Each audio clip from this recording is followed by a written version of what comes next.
Hello. How is everybody? Um, welcome to welcome to the Rogues Gallery. I don't know why my brain is just like, I should say something like, hi. Like I don't know. My brain was like, I should say like normal, like stream introductory things, and then I was like, I don't know what those are. But happy it's the weekend. Yes. Hi Puddle Glum. It's great to have you here, Mobius. I have finally reached the point that I think you've been anticipating the whole time. Hi Shadows of Life. Hi Key Squared. Yeah. Hi The Open Sky. Welcome in. Just a tad. I was a little bit late after the countdown because I was making some tea, but I made the tea. I want to drink the tea. The tea is currently too hot for human consumption, which means I will drink it when it is cold because I will forget that it exists. This is why I don't make hot beverages. But today I felt like I could use a hot beverage. So we'll see. I'll either burn my tongue and not be able to taste the tea, or it'll be cold by the time I drink it. These are generally the existing options. So I hope everybody had a good evening, a good night. Ice cubes are good for cooling things quickly. That would require me to have thought of ice cubes when I was in the other room. Unfortunately, I don't have a freezer that has ice cubes in it at my streaming desk. No. Mini fridges are too loud. I had a thought. I was like, I could install a mini fridge right here at my desk. No. That's a bad idea. A very bad idea. Not gonna happen. Not gonna do that. Yeah, I hope everybody had a good night. I actually I played Ultima yesterday. I feel like Saturday is the day where, for some reason, I tend to get migraines more or like really bad headaches more on Saturday than any other day of the week. And that ends up affecting that stream. I don't know if this is accurate, but it feels that way to me, and then I feel bad. And so I was really happy to get to play yesterday. And then we had D&D last night. We've been playing through the Rime of the Frost Maiden D&D module. And my character's a bit of a chaos engine, which honestly, most of my characters are a bit of a chaos engine. But this character, yeah, Hunk. I'm playing a fairy, and he's a fighter and a rune knight. But his backstory is that he was an entertainer. And so his backstory is that he traveled with his family as like a traveling like acting troupe, performing troupe. And so at one point in the game last night, the GM asked me to, like, I stepped into a room and was told that I had to share a tragic moment from my character's backstory.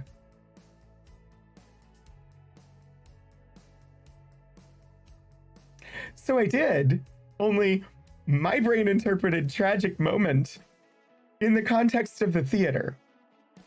And so my tragic moment involved a heckling audience and absolutely losing my cool and basically going into a rage, ripping off all my clothes as part of throwing everything I could back at the audience. And ultimately leading to my family being kicked out of the town and me no longer performing with my family, which then, led to me becoming an agent for the Harpers and a fighter and getting spending some time with giants and getting the rune knight abilities and stuff like that. But just weird off the top of my head, chaotic, tragic event of audience hecklers.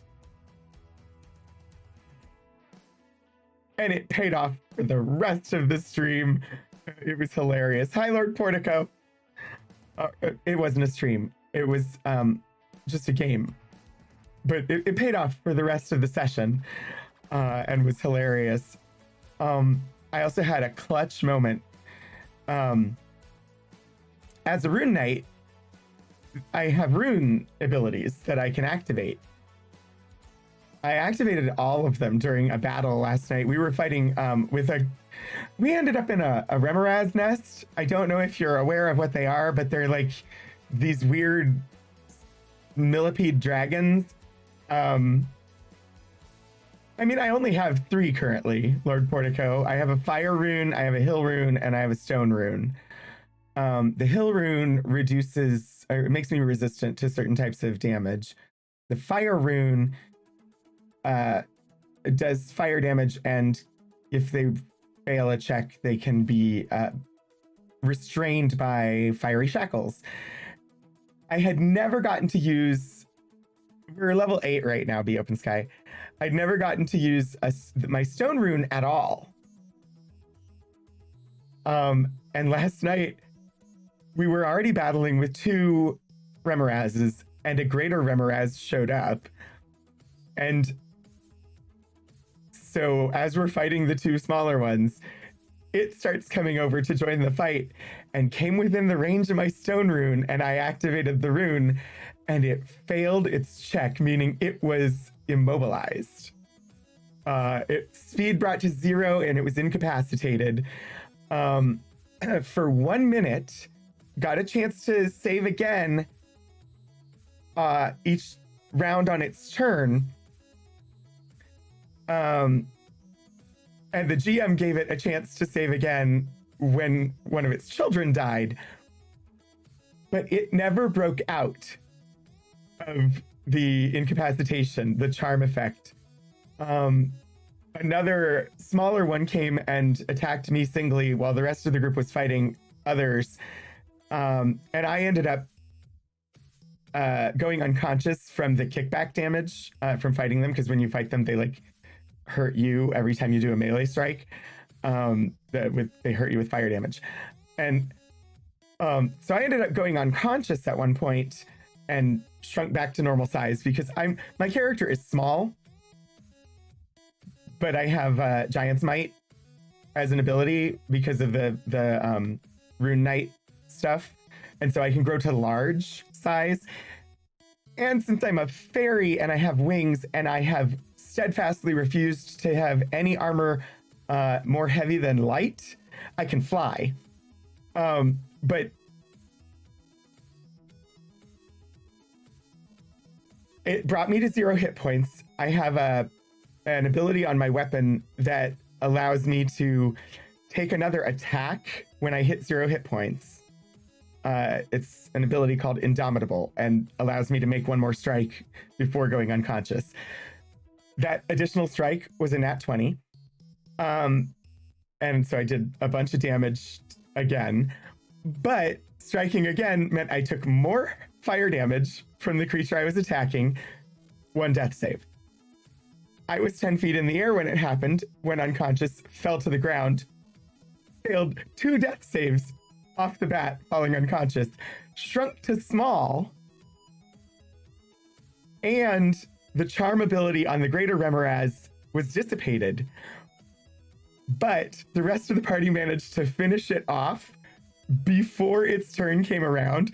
It never got to act, thanks to that stone rune. It was amazing. And then one of them did like a healing words that brought me back up, and we dispatched the other one, and then took out the Remoraz eggs with a crossbow. But by the end of the fight, we were all at basically no hit points, and we have we were out of healing spells, no potions. We had to take a rest. And then, of course, I rolled absolute. I rolled like Will Wheaton on my hit dice rolls for our short rest. So I didn't get back much, but it was a lot of fun. And to have abilities that actually worked.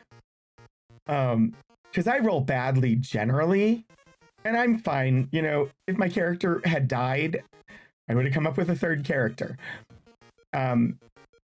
I keep character motivation forward. And I try to have the character act how they are written and how they are as a person. And the qualities for this character are that his mood will change as quickly as he changes keys while he's playing a song, because all of the entertainer background stuff. He'll do anything to protect his family. Basically, low wisdom, high int, lack of caution, and follows his whims. Chaotic good, and the chaotic is forward. And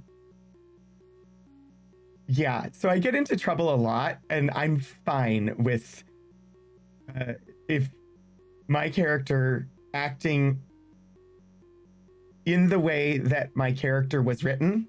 So if I'm true to my character and I take actions that are driven by who the character is and what their story is,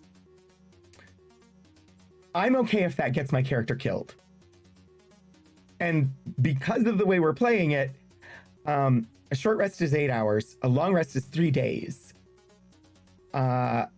We're having to track supplies. So crossbow bolts, when I shot the eggs, I had to mark down the number of crossbow bolts I used. We're tracking rations. We're going hardcore in this module. I've already had a character die. Two of us have had characters die.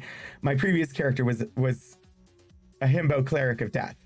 And so if my fairy rune knight had died, I would have been okay. But I had no backup character prepared. I hadn't honestly thought about it. But this is 2 sessions in a row where my character has gone unconscious and come close to dying. Thank you, The Open Sky. It is cooled off enough that I can sip it. So thank you. Thank you very much for the reminder. So that is a 5e game. And the GM brought in a thing. I think I bookmarked it because I needed to. Where did I bookmark it is the question. Did I not bookmark it?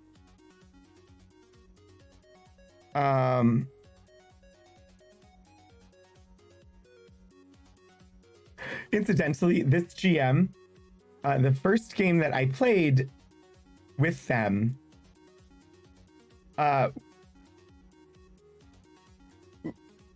our group has 2 people who generally GM.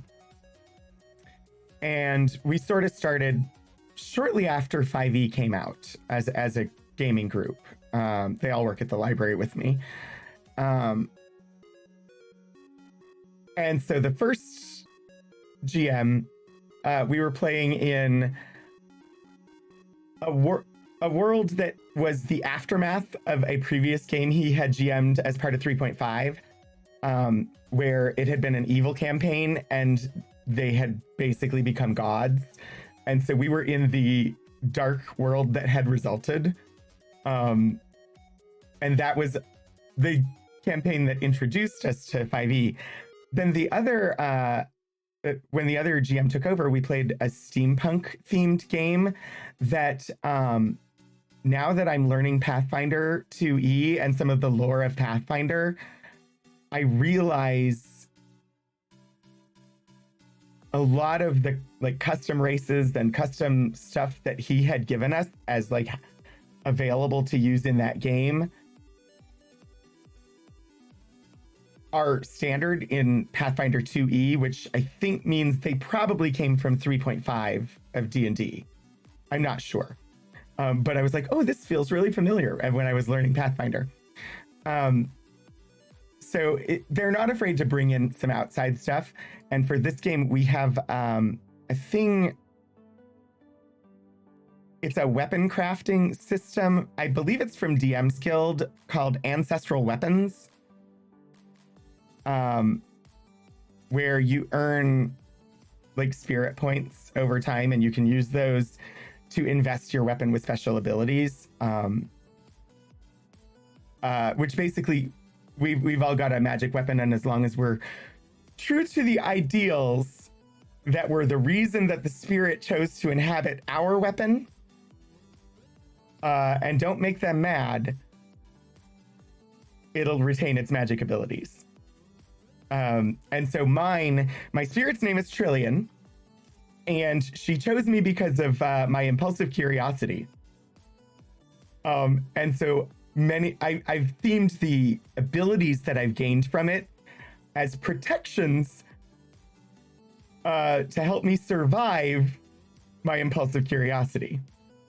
So I have advantage on initiative. I'm resistant to charm checks, I have, because I'm low wisdom and I tend to rush into things, I have advantage on like wisdom saves, resistance to poison, like things that I might trigger from a trap from rushing into a situation. So, yeah, it's a pretty cool module and seems to work really well in concert with D&D 5e. So anyway, as much as I know it's not super entertaining to listen to somebody talk about their role-playing game when it's nowhere that you can go and watch it. But I was excited and it was fun, and so I had to share the excitement. Um, let's see. Oh wow, the streamer loading screen has been going for quite a while. I haven't experienced any major internet connectivity issues during that time, so I think we're good to proceed. I don't know what happened yesterday. While I was streaming, all of my indicators were steady across the line green. Like, no issues in OBS, no issues according to like my bitrate on like Twitch Inspector. No problems. All of my viewers experienced like a 2-second blip where the stream dropped out entirely. But I wasn't dropping any frames, and my connection showed as rock solid steady. Yeah, I know there's a Mass Effect 5e system. I've not ever actually taken a look at it. I've been waxing nostalgic recently about my very first like major D20 system RPG, which was Rifts, which is from Palladium Books. I cannot recommend it. I know most people would say I cannot recommend it enough. I cannot recommend it.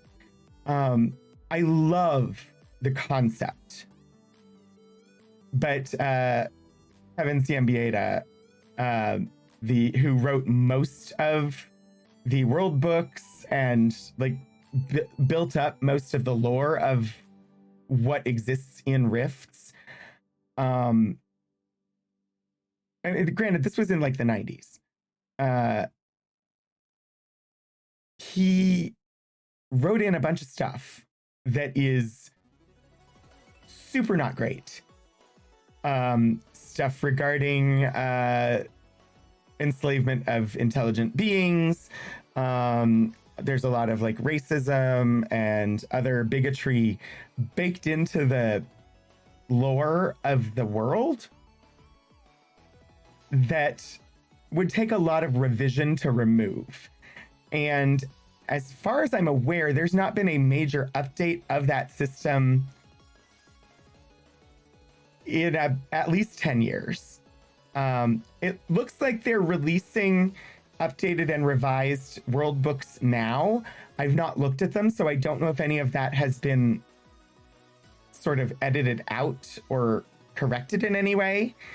I'm tempted to buy some of them on DriveThru RPG so I can find out, because I love the concept of Rifts, where major cataclysm basically, so you're on Earth, major cataclysm happens, these space-time rifts open all over the planet, allowing in creatures from basically anywhere. Ley lines burst with power all across the world. Magic is there.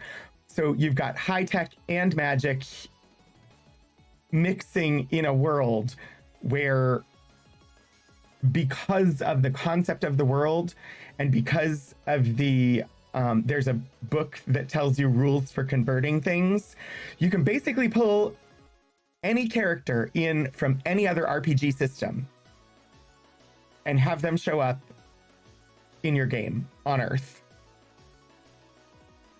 And I love that idea. How are you so much fun and yet so terrible?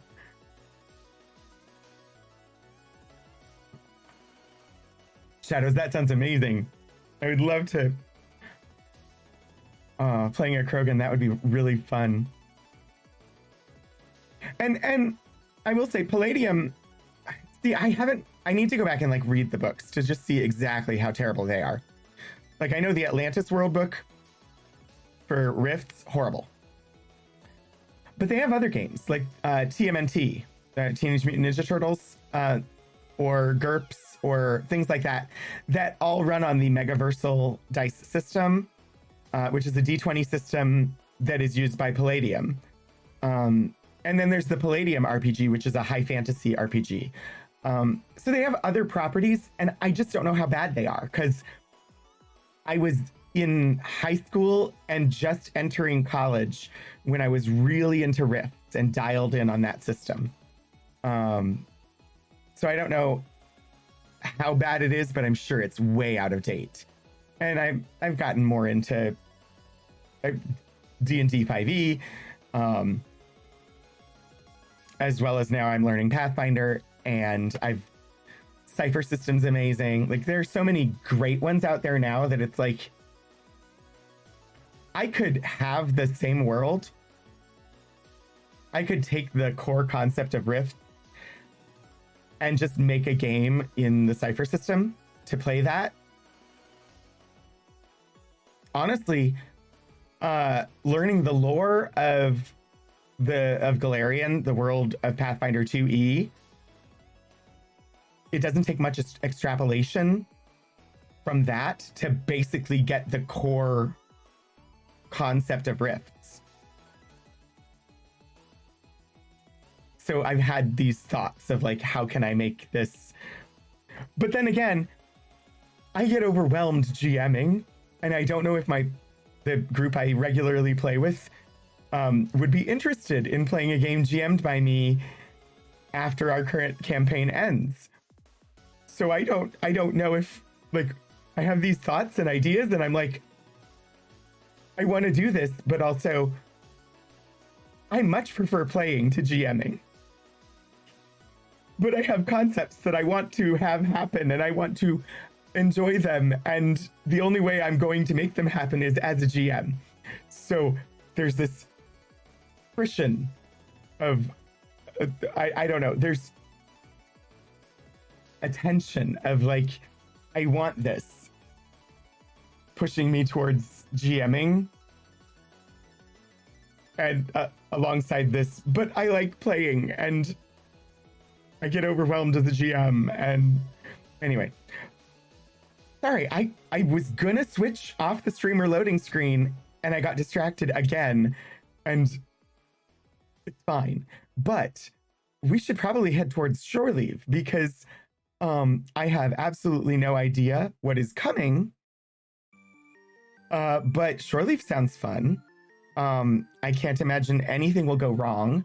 Probably don't even need my gun. And since I don't get to have my gun on the Citadel, I assume that's the case.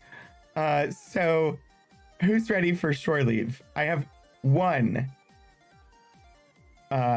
fetch quest to go and finish off before we start Shore Leave. All right. Oh, Mass Effect Legendary Edition. Yes, Legendary Edition. Mass Effect 3 nearing the end, which means pretty soon we're going to start Andromeda, which is a game I have played all the way through at least once and started a couple of times, but that I have purposely not touched in almost a year, so that it will be more fresh for me when we play it on stream.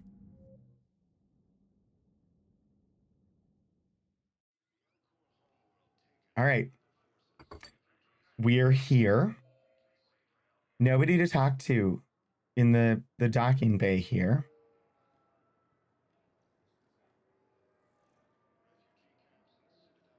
Oh, yeah, Shadows, please do. Also, I think you could probably link it in chat. You should be able to. Let me check just to be sure before you try. But you should be in my MooBot as a regular, which should give you permission to post links.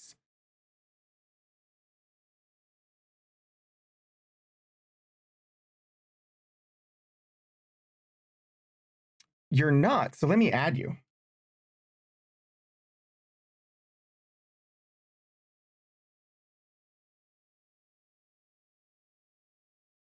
Huzzah. Okay, now you're in MooBot as a regular, and you should be able to post links. Yes, So Portico, you did need to permit, but in future shadows, you should be fine posting links in the stream chat without getting Moobot upset.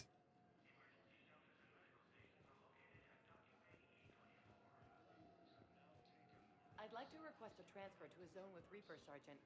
And may I ask why you think your deployment deserves special treatment, Private? I think I'll do better against the Reapers than Cerberus, ma'am. And what combat experience against Reapers are you basing this on? None, ma'am. Outstanding.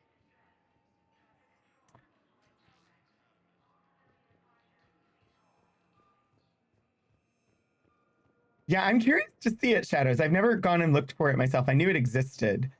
But I'm curious because I kind of want to see what it's like.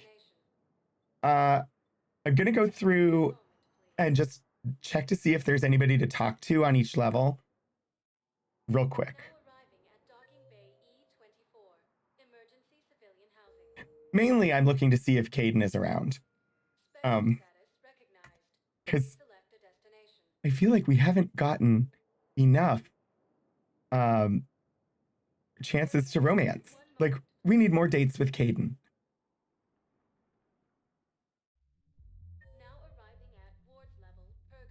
Caden's not here. I skipped embassies because that's where we need to go for the 2 quests. And I'm just doing a quick run through check. The whole thing and a character maker? Awesome.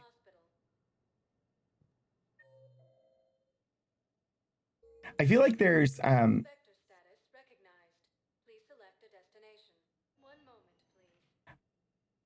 what I discovered in converting a character from 5e to Pathfinder recently was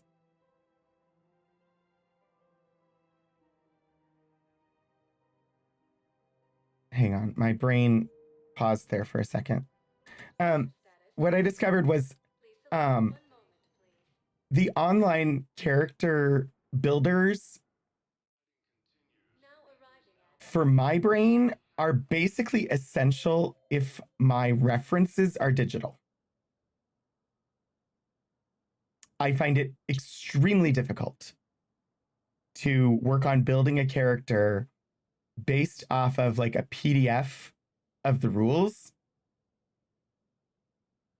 without the help of some sort of builder.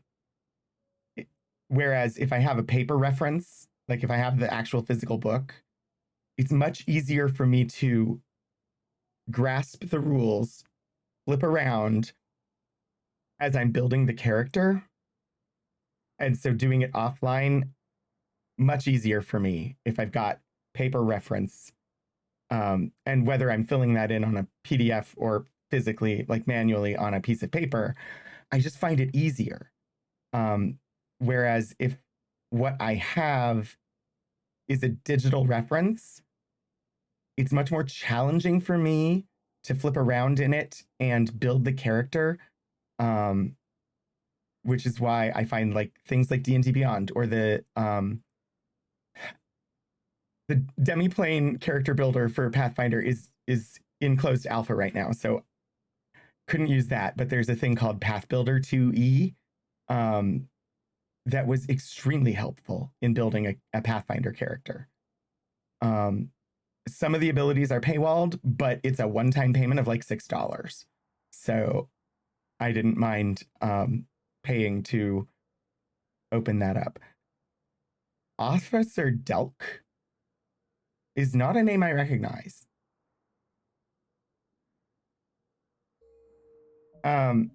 So we've got this Cerberus ciphers thing that we need to turn in. I was told that I missed the pickup where I could pick it up, and that I just need to go to the Spectre office and buy it. So that's the one thing I need to do before we start Citadel, or before we start Shore Leave.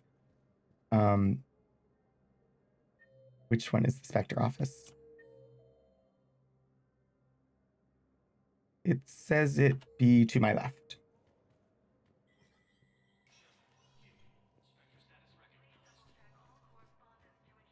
Wow. All right. It's so weird. My hands are usually like ice. I think the warm tea combined with the fact that it is presently 72 in here with 41% humidity, my hand was actually getting too warm with my little glove on. Also, I'm just drawing things out, dragging things out. Wait, it's these terminals.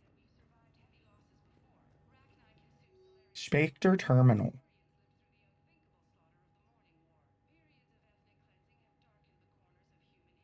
Maybe this. Yeah, Spectre requisitions. Maybe. Okay. What am I missing? I was told that I could buy it here. Enabled. Din Corlac. Batarian patient.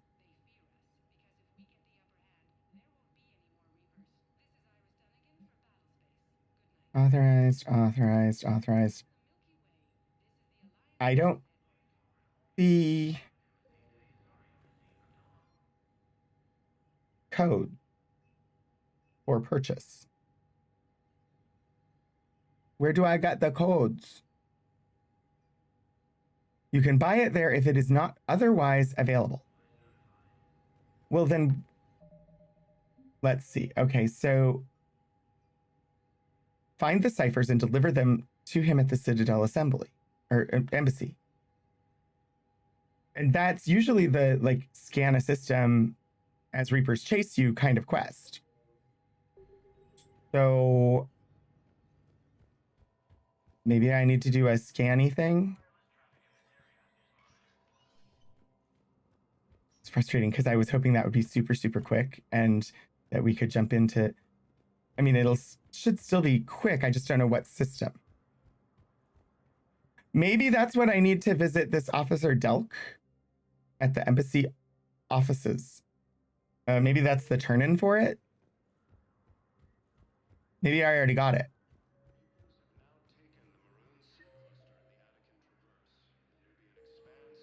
Officer Delk, where are you and who are you? I do not know where to find you.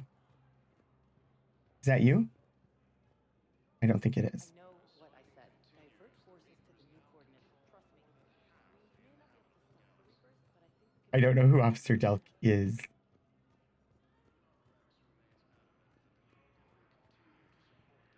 One of you. Please. Does anybody look like an officer? I will try the other side of the room.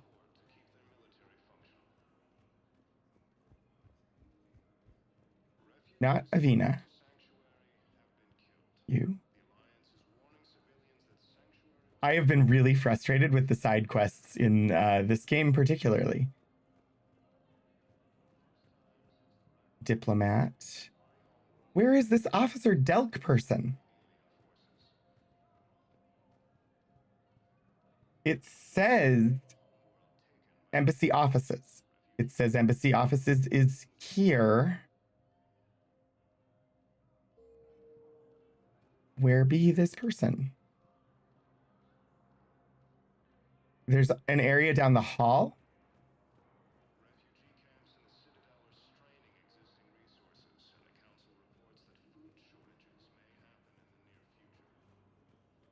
To the far side. Okay. Like I said, the side quests, especially the fetch quests, have been very frustrating for me in this game. Your intel, right? I found these encryption codes on a Cerberus engineer. Thank you. They might be helpful. Cerberus ciphers. That's exactly what we've been looking for. Thank you, Commander. Yes, Commander Shepard found some encryption algorithms. The team is expecting results soon now.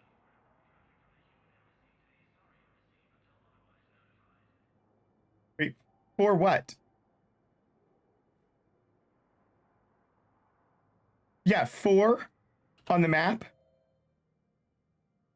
Not helpful at all. It said he was in embassy offices and the number was right here. Apparently that just means the whole freaking area. I've got some user experience issues with this game. specifically around the fetch quests. They have been really difficult because there's no indication when you have gathered the item and it's time to return.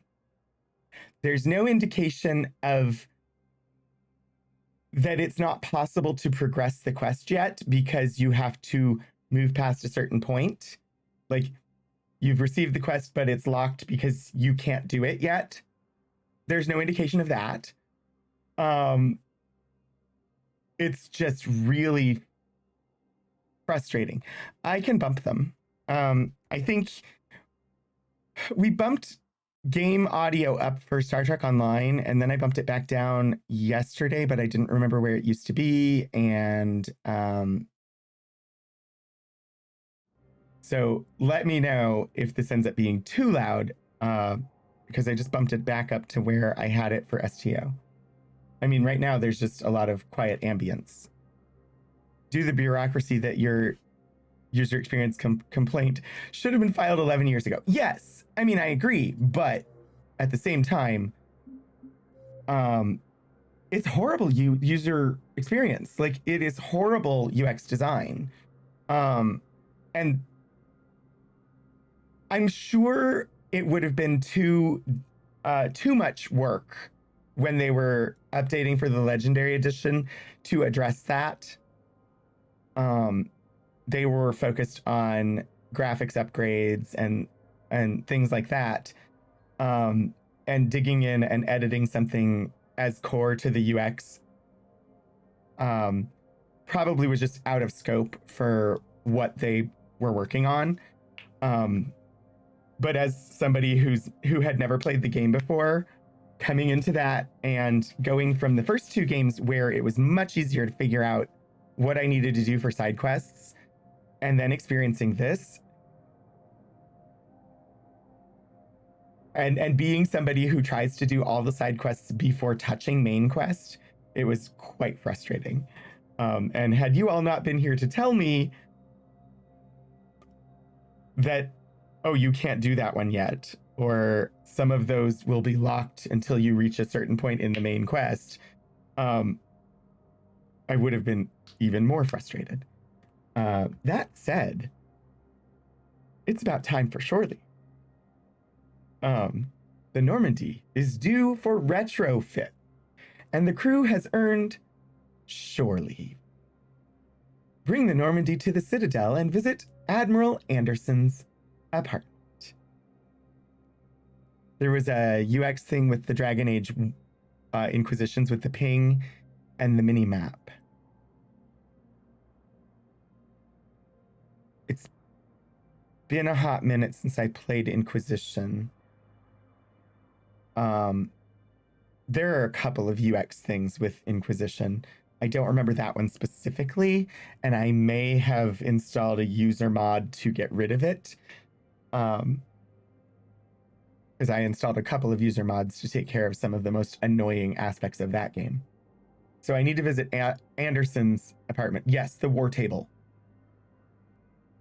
The war table is similar to an item in Andromeda, but the one in Andromeda is nowhere close to as infuriating as the war table in Dragon Age Inquisition.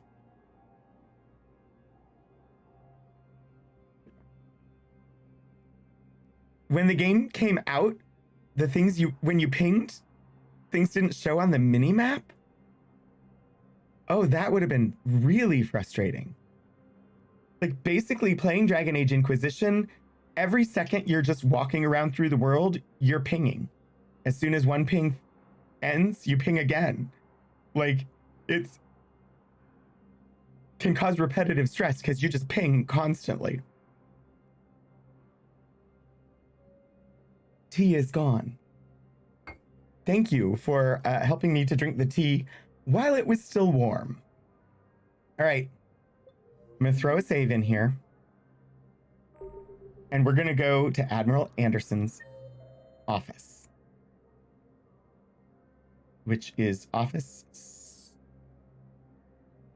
I'm going here, right? Number 3? No, number 2?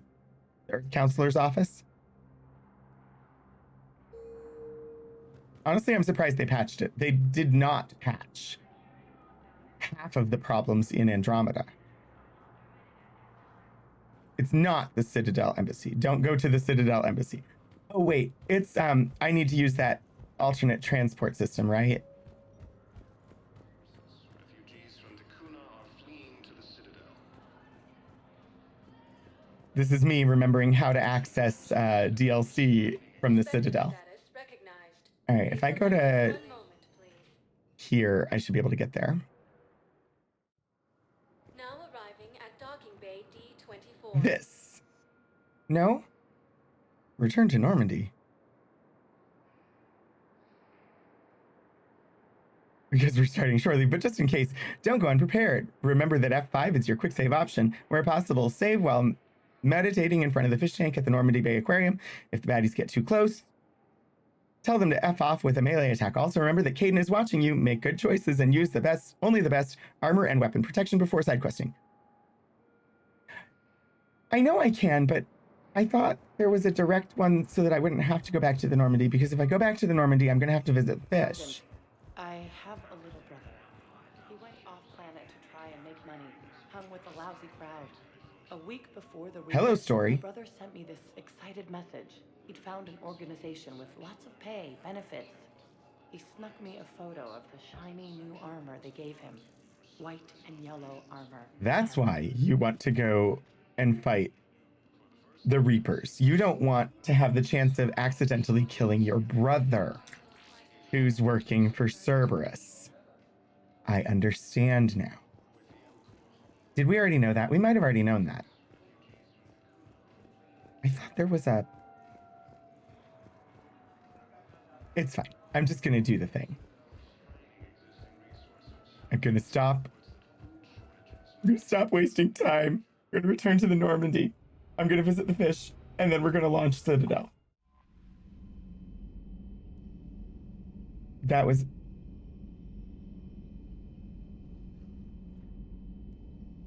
I got distracted, and I just poured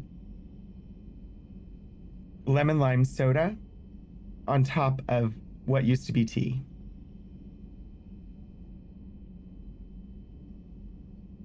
I had a separate cup for the lemon lime soda. Oh, Be Open Sky, thank you for dropping by. The VOD will be up probably next week, but the VOD on the Twitch channel will be available right after stream if you care to watch me actually get into the DLC. But thanks for joining. And I hope that the meeting goes well. Okay. I had to say hi to the fish. You've got new messages, Commander. I have new messages. We are going to get to this DLC. Your N7 Defender armor from Stephen Hackett. Shepard, never had the chance to get you some new N7 equipment back on Earth. I've arranged for the N7 Defender armor to be delivered to the Normandy before supply lines get even less reliable than they are now. Look for the armor the next time you're suiting up for a mission. It's more than just a little extra plating. Hackett. We did buy that last time, so. Okay. I'm trying to throw in a save immediately before we start the DLC. Not that I'll know that that's what it is, but here we go. Dock at the Citadel. Personal apartment. That's what I want, right? I'm still going to drink it. It's going to be weird because now it is tea remnant flavored lemon lime soda.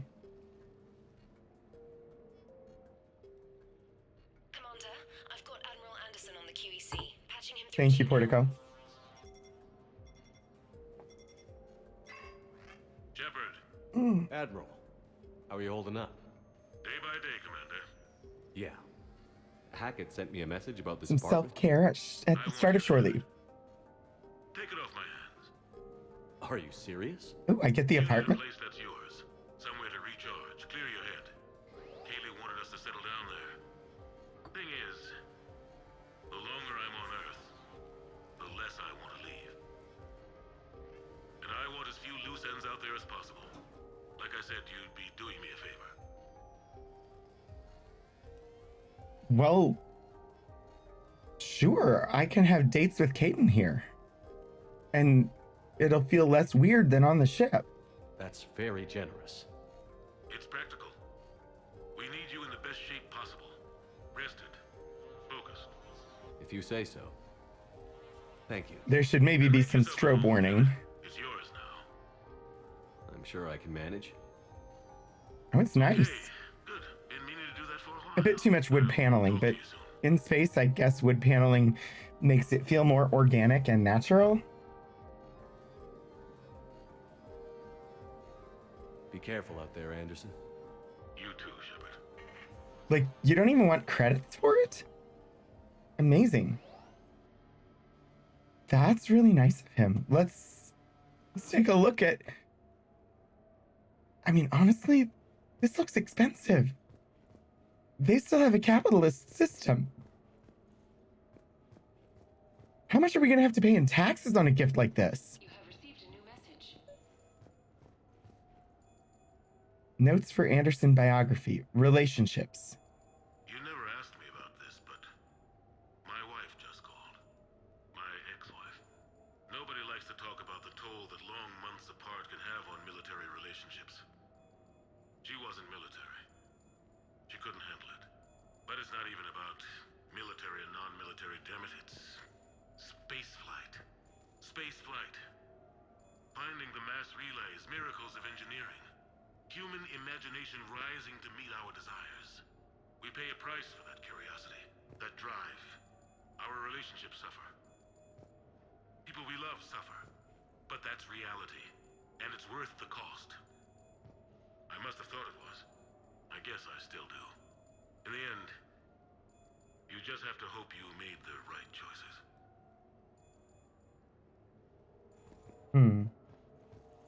He sounds... I mean, if they're notes for a biography, I guess that sort of tone is appropriate, but he sounds like somebody preparing for death.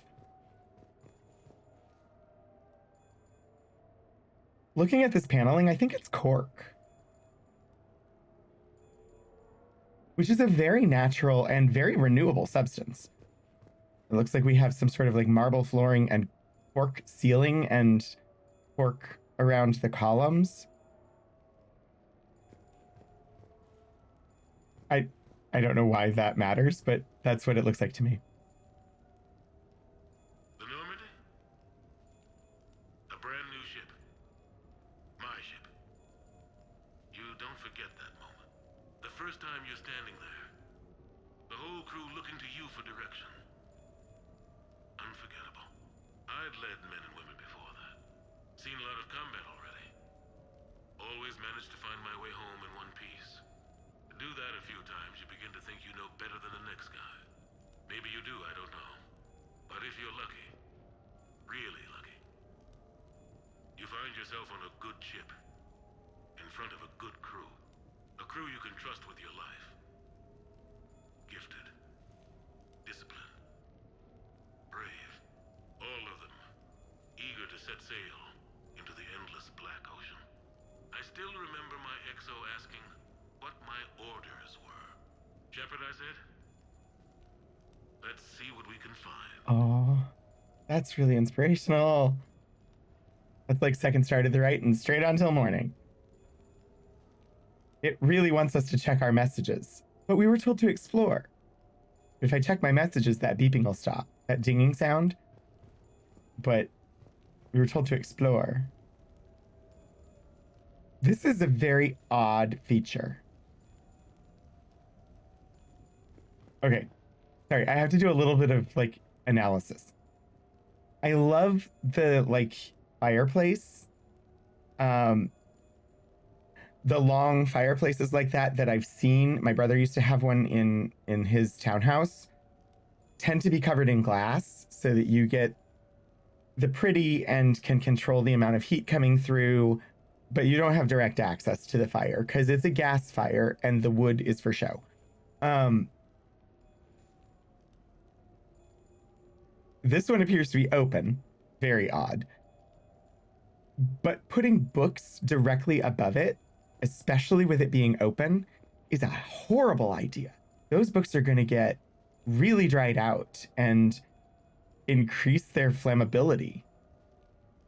Yeah. And the carbon monoxide and my brain, simplex. I'm trying to remember because I know there's another name, but it's left my brain. But also, hi, it's good to have you joining. The other oddness here,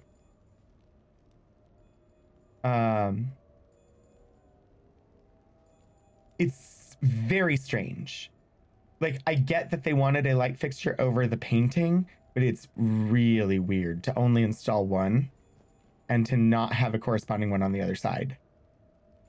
Obi-Wan Pez, that's it. Hi.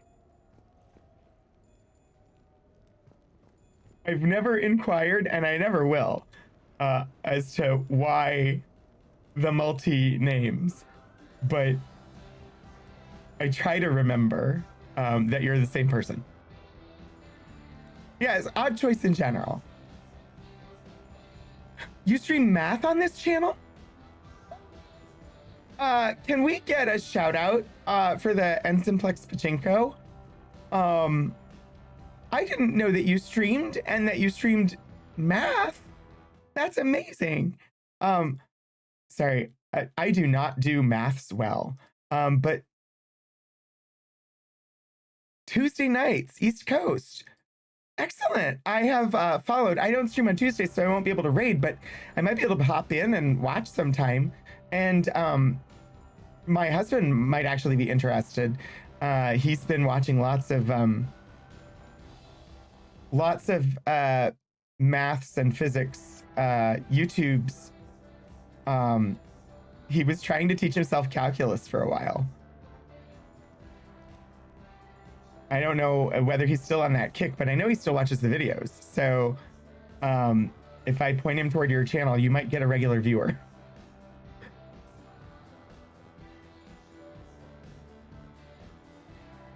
The music is kind of good, although, am I going to get dinged for this music? I should maybe turn it off.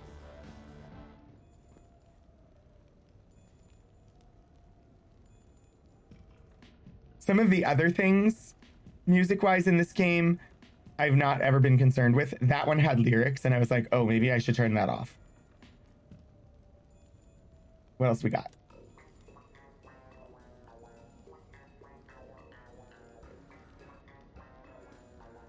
I like this one. I have to see what else there is, but we might stick with that one.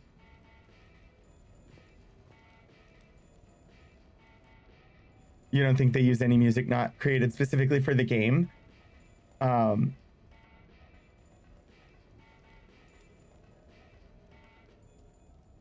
If you can confirm that's the case, then I actually did like the first song. But otherwise, I know the instrumentals I don't tend to get dinged on.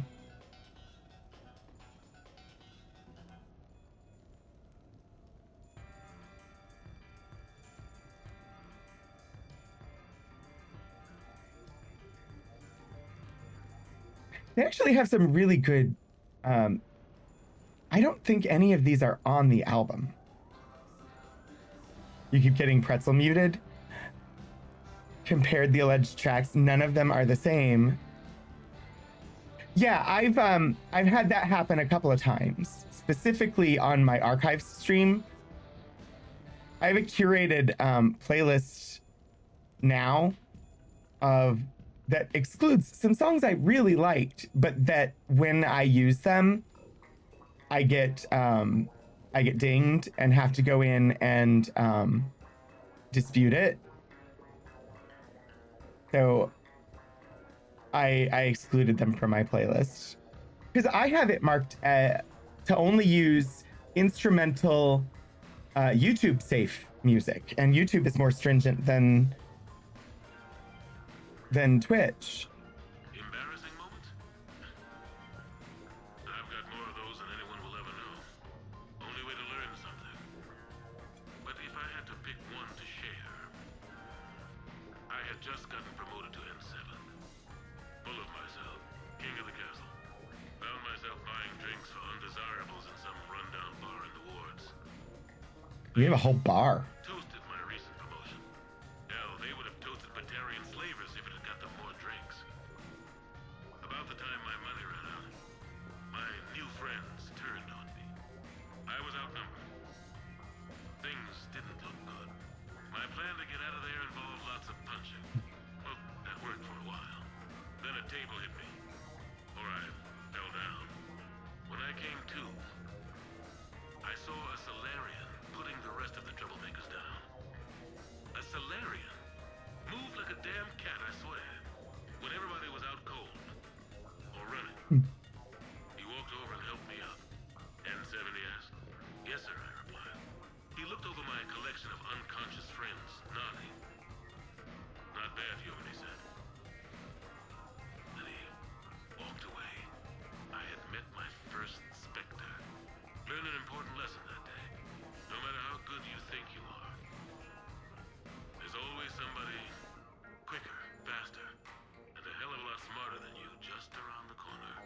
That little lesson's kept me alive more than once since then.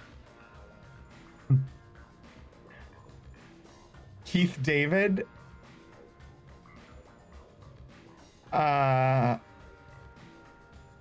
Who is Keith David? Sorry, I don't. Anderson. Okay, the voice actor. My brain went to, there's a guy that writes Star Trek novels that has the last name David, and I knew it wasn't that person, but I didn't know Keith David. I don't know who, I probably do know who Keith David is. Now I have to look. Hang on one second.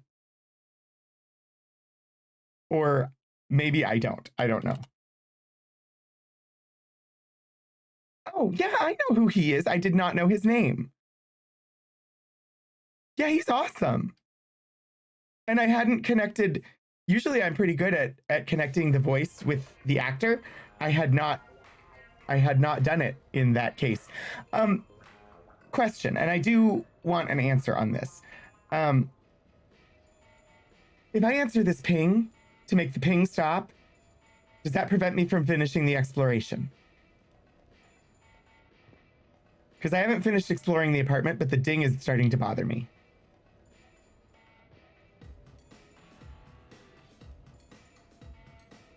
Yeah, he's been in tons of things. And I think there are a lot of actors like that who are in everything and have basically never had a starring role. Like, they're a minor part, they're a supporting character, and they're in absolutely everything. But we just generally don't know their name. But we recognize them on sight. And most of them are really amazing.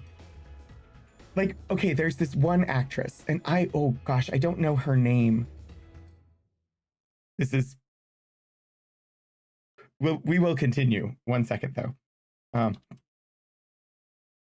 I wish it would keep playing the music when I alt tab out to like Google something.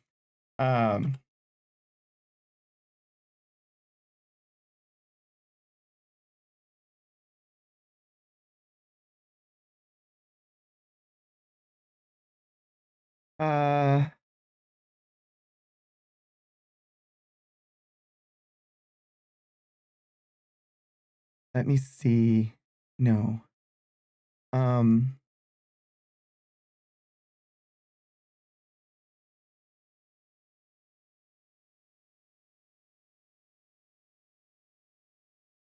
Yes, her.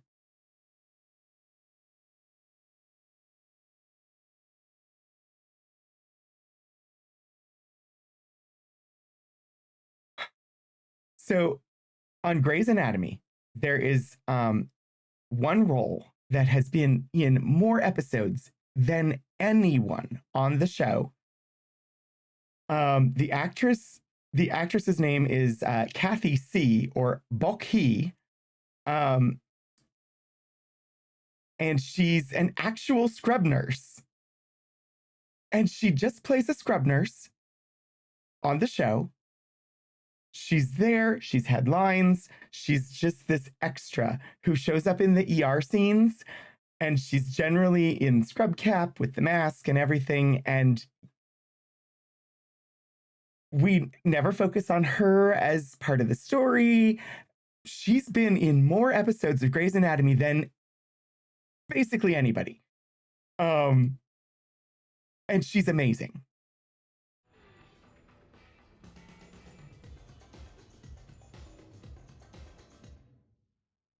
Okay.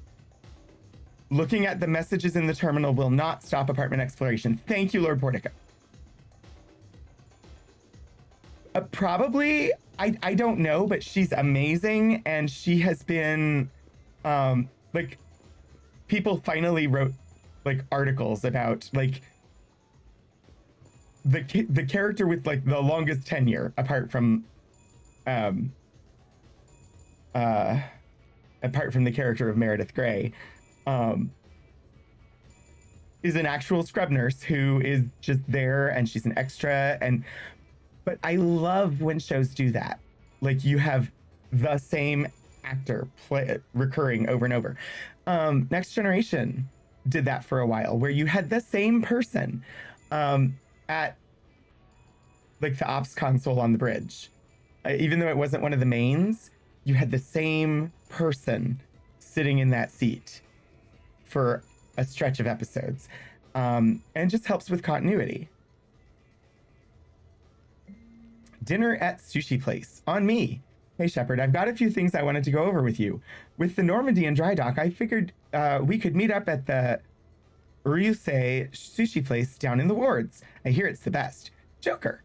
I mean, I wouldn't mind sushi with Joker. But first I have to finish exploring.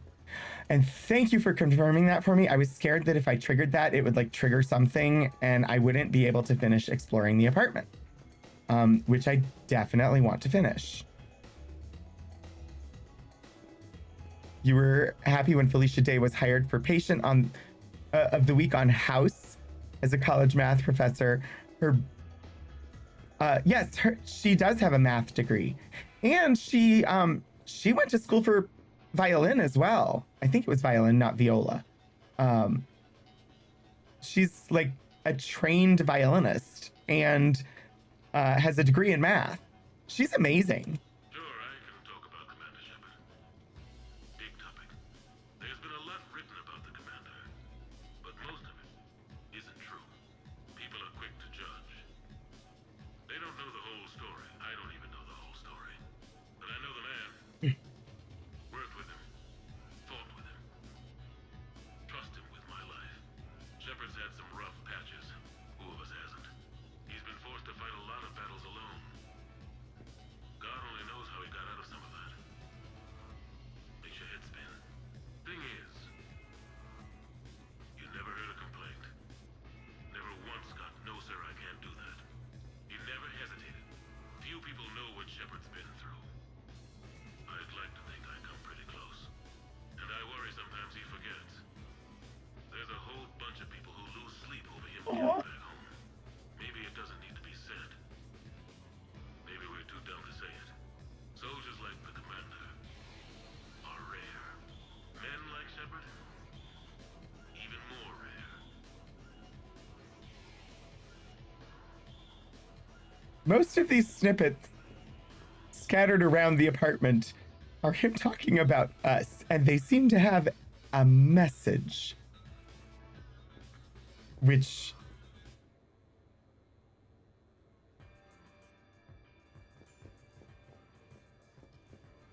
I begin to suspect that giving us this apartment was not entirely for the reasons stated. Felicia, there's a short movie. It's not very long at all. I can't remember exactly how long it is. Where a Dragon Age movie.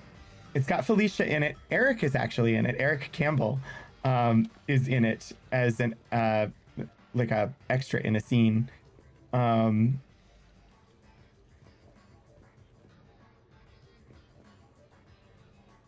It was an original story broken into weekly chapters. You mean these log entries that we're listening to? No, it's fine. Or First what? Contact War? Yeah, I was there. Oh, the Dragon Age story. Gotcha. The war. Strapped to my seat as our transport approached the LZ. Everyone was dead silent. Just the sound of breathing. Good men. I trained with all of them. We were always joking and horsing around, but not this time. Just the rattle of the shuttle. And that heavy breathing. Everyone was thinking the same thing. We're off to fight alien invaders. Aliens. Think about that. We all grew up wondering what was out there. If we were alone in the universe. Now we knew. We weren't alone. And we were in trouble. That would be scary. So there we were. About to face an enemy as different and unknown as we could imagine. I knew I had to say something, keep the men relaxed. So I turned to the soldier beside me, Hendricks, I think, and asked him how his mother was doing. Fine, he I said. think it's independent. Why? Because I heard your mama so ugly the Marines thought she was a Turian. Almost shot her. Oh God. Your mama A jokes. few smiles. Wow. Then Hendricks turned to me and said, Hell, Anderson, I heard it was a picture of your mama that started this goddamn war in the first place. Scared the Taurians shitless. Everyone had a good laugh at that. And the boys fought great all night. Sometimes that's all Oh it takes. dear. A joke, a pat on the back. Just a little reminder that everything's gonna be okay. Oh, Shadows, thanks for stopping by. I hope that you have a wonderful, wonderful game. We'll see you later.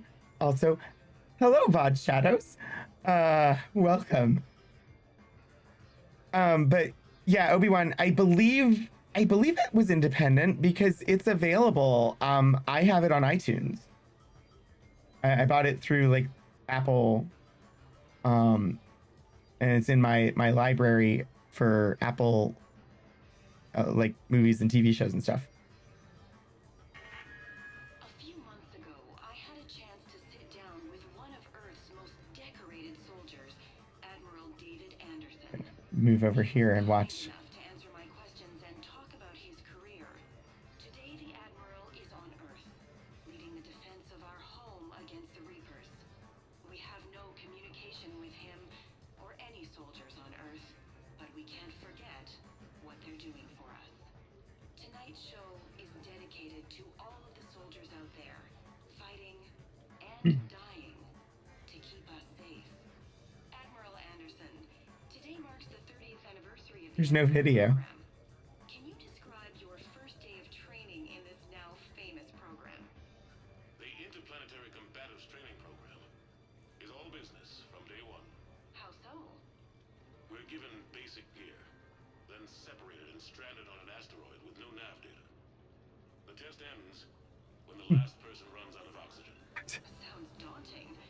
What happens to the ones Yeah. who run out of air first? Out of the program. The best N7 Okay, but they don't die, but work together right? to survive even longer. That's very impressive, Admiral. Deep space survival training. That has to be so difficult. All of it would take such strength of character. Well, just plain strength. But then you seem like a strong person. I'm sorry. Is there a question in there? Well, does the program make the man, or do you think you were born for this? It's a bit of both, I suppose. Every soldier reaches a point in their career, sometimes more than once, when they are asked to give more than they ever thought they could. That moment is the test. I've seen men and women, almost sure to fail, persevere long past the point of breaking. That experience changes them. Others, with all the gifts and abilities, fail in that moment. Sometimes they pick themselves up and carry on. Sometimes they're just done. What about you? What was your moment? I've had a few, none of which I'd like to share. But I think the toughest tests are still ahead of me. What makes you say that? Call it a hunch, Soldier's intuition? something like that. Do you trust your intuition? I mean, do you follow your heart over your mind? Well, it depends on the day. No, I suppose if I were to be honest, I do trust my instincts. The problem is, war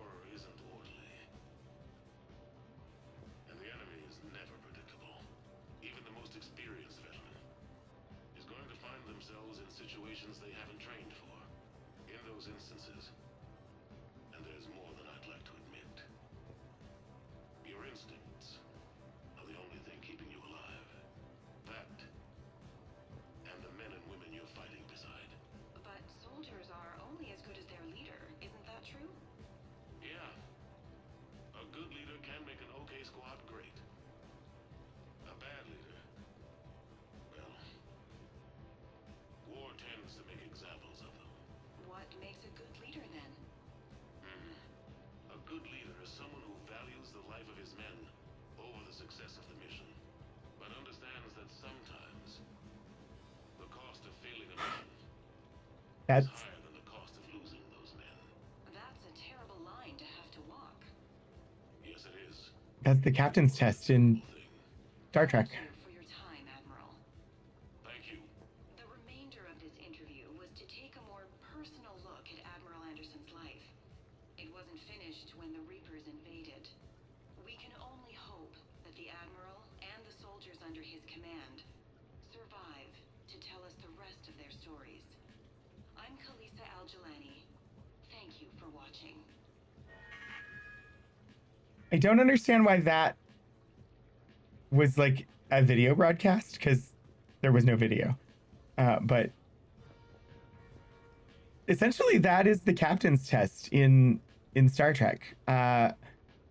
When we finally see it, when Troy takes the captain's test, knowing, like, valuing the lives of your crew, but knowing when the cost of failing the mission is greater than the cost of losing your crew. And that is being able to make that decision is the test. Still gonna punch the reporter. Kobayashi Maru. No, the captain's test is different than the Kobayashi Maru. Kobayashi Maru is, can you face a no-win scenario? The captain's test, to be able to move into, or the command test, I guess, I don't remember, but being able to move up in rank to like a command level, required being able to make the choice to send someone whose life you value into possibly life-threatening danger because they were the person who could get the job done. Like, it was necessary to put their life in danger in order to achieve success in the mission, save the rest of the ship, whatever it might be. Being able to make that choice, to be able to choose to send someone into life-threatening danger, was the test.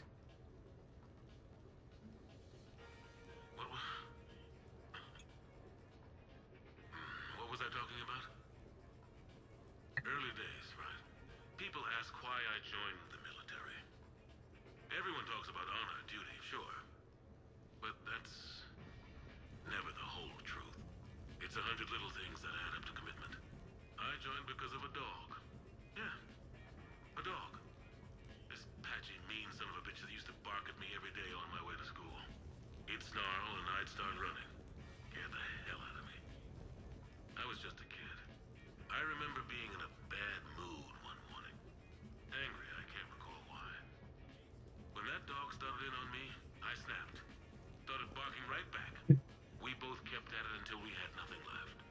Dog never. Oh, I used to bark back at dogs. Why'd I join the military? Sometimes you just gotta howl to make things right. I think for me, it was because I have been terrified of dogs most of my life. And so when they'd bark at me as I was walking by, I would bark back. Obi-Wan, thanks for being here. See you later. Enjoy your lurk. Oh, this is where we went to read the message. Okay. Catalog. Wait, what? I can customize the apartment?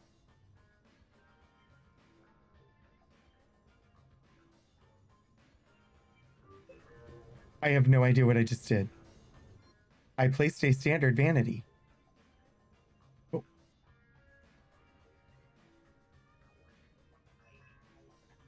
I assume this means you can buy things.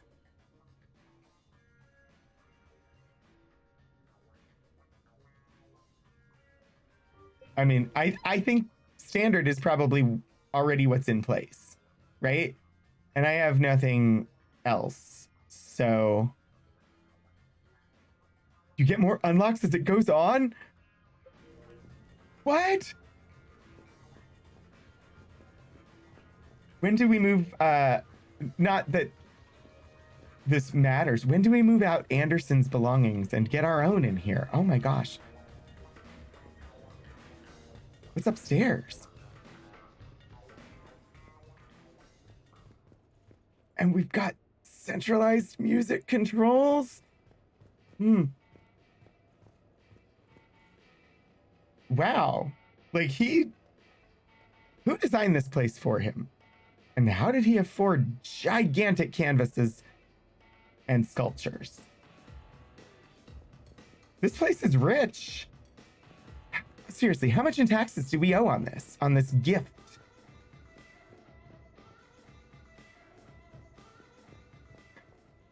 Yes, that is my brain. I see gift given and I think, yikes, that's gonna cost me so much money.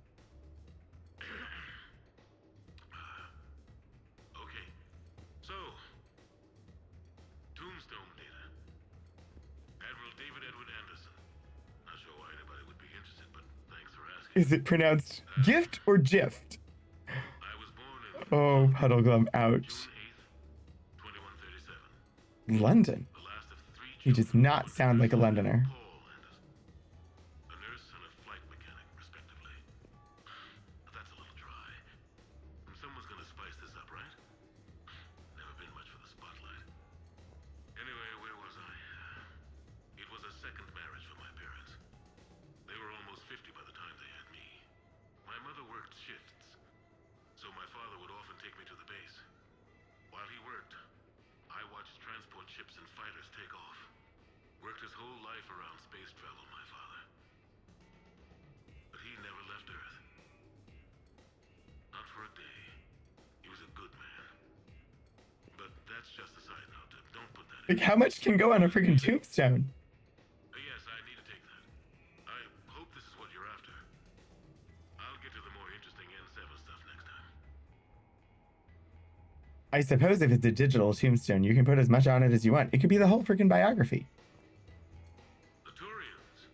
I wish I could sit down. Well, I might not always see eye to eye with the politics of the individual, but I have a great respect for the Turian military. Any Alliance soldier lucky enough to take part in their training programs will certainly be better for it. Their precision, skill, and... Wait. I got too far away, apparently. The Turians.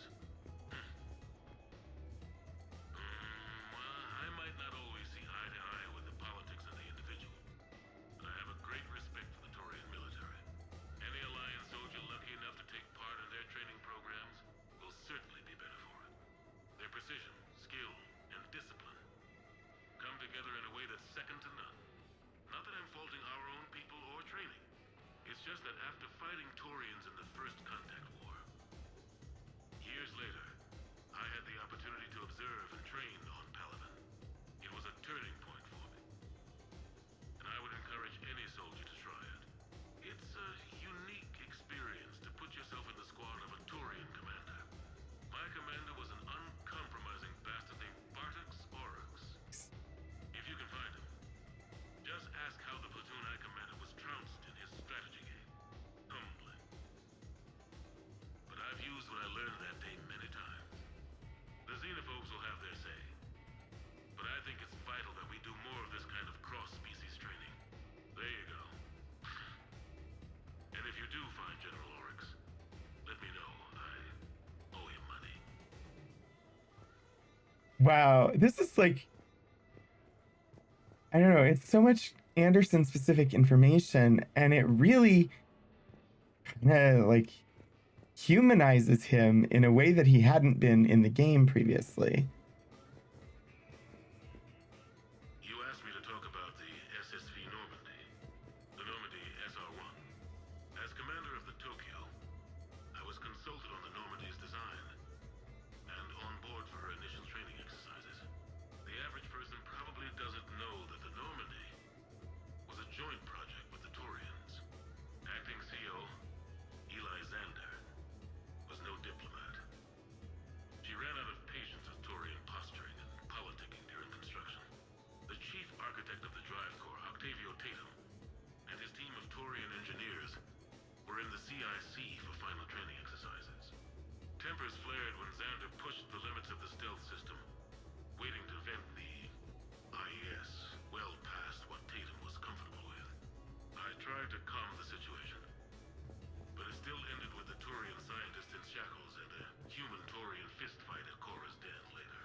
I think I realize what's bugging me about this entire apartment. It feels like a gigantic hotel room. It does not feel like somebody has ever lived here. Like, it's nice, but it just looks like, it just feels like a luxury hotel room.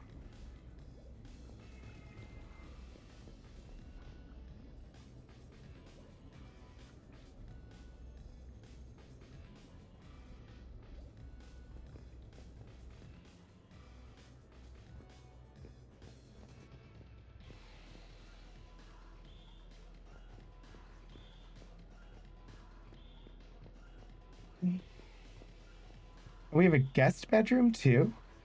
Or is this my bedroom? And the other one's the guest bedroom. A mirror? In a game with a working reflection? I know. Amazing. That's a big TV. Hello, weapon bench. Not like we're gonna need weapons on shore leave, right? What's new? Saber. Weight goes way up. And I doubt putting the lightweight materials in is gonna. The one with the hot tub. Oh, there's a hot tub? Please tell me we get to have a date with Caden here. Oh.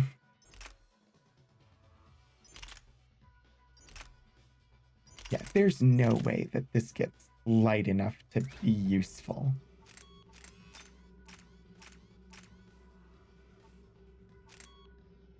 Accuracy. I mean, it's already really accurate. So, damage. Fire rate is stupendously slow.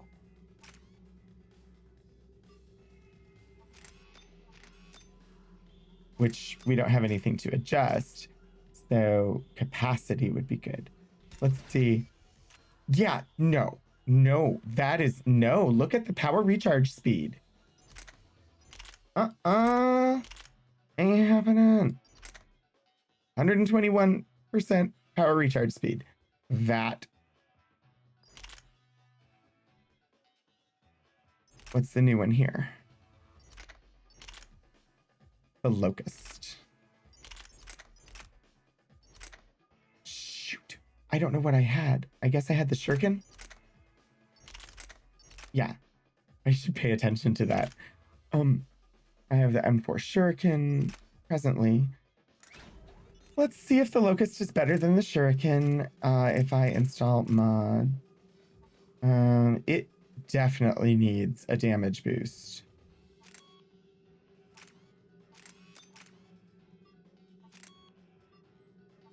I don't have anything to boost the damage. Secondary would be capacity.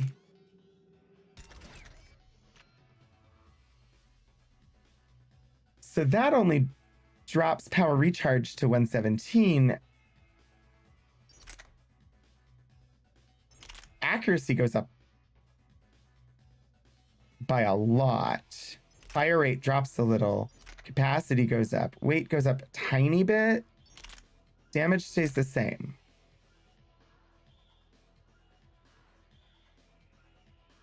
That's not a bad option.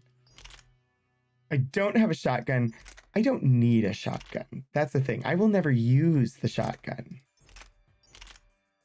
Honestly, I don't need all of these weapons.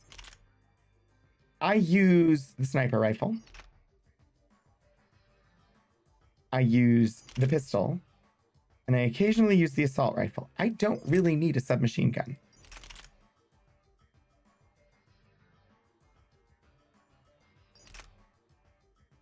These are the only three I ever really use. So I think that's what we're going to do.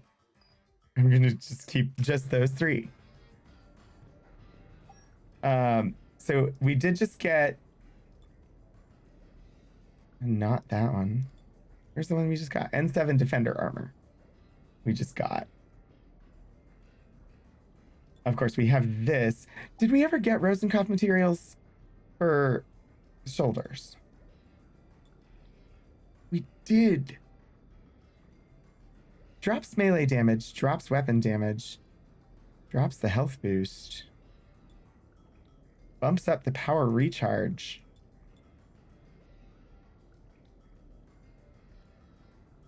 I don't know what we had before.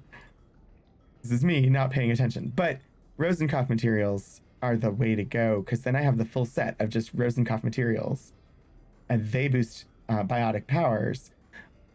I could do the helmet, but why? Also, I don't know what helmet actually matches with the Rosenkopf materials, so that's like a, I don't know. That makes me think of Cyclops. Okay, that is kind of neat, actually. I don't hate it. I'm not going to use it, but I don't hate it. With the glowy, I like the Umbra visor. That, not terrible, but I don't actually like it too much. This whole dome helm thing with an open mouth, just weird. I like the Sentry interface. That one is good. This one I like much less. It's not as aesthetically pleasing to me.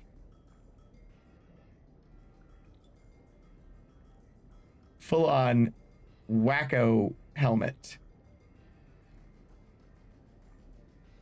The death mask. It's got the N7. Breather helm. See, that feels like it fits thematically and looks appropriate to the armor that he's wearing. Honestly, no helm, great option. I wish I didn't have to I wish I could specify a helmet and turn off helmet visuals, but I can't. So it's the Sentry interface that he likes to wear. That said, I've been enjoying this Reckoner Knight thing. I still have not gone to look up the game that it's from. Which I have never seen the game that it comes from. Anyway, we're gonna keep the Reckoner Knight for now. We have a lot of extra pillows.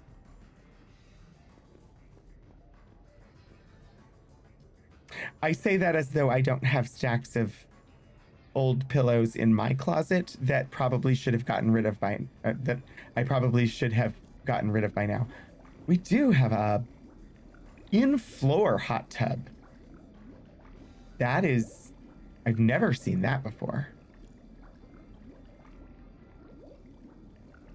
Hot tubs take so much maintenance.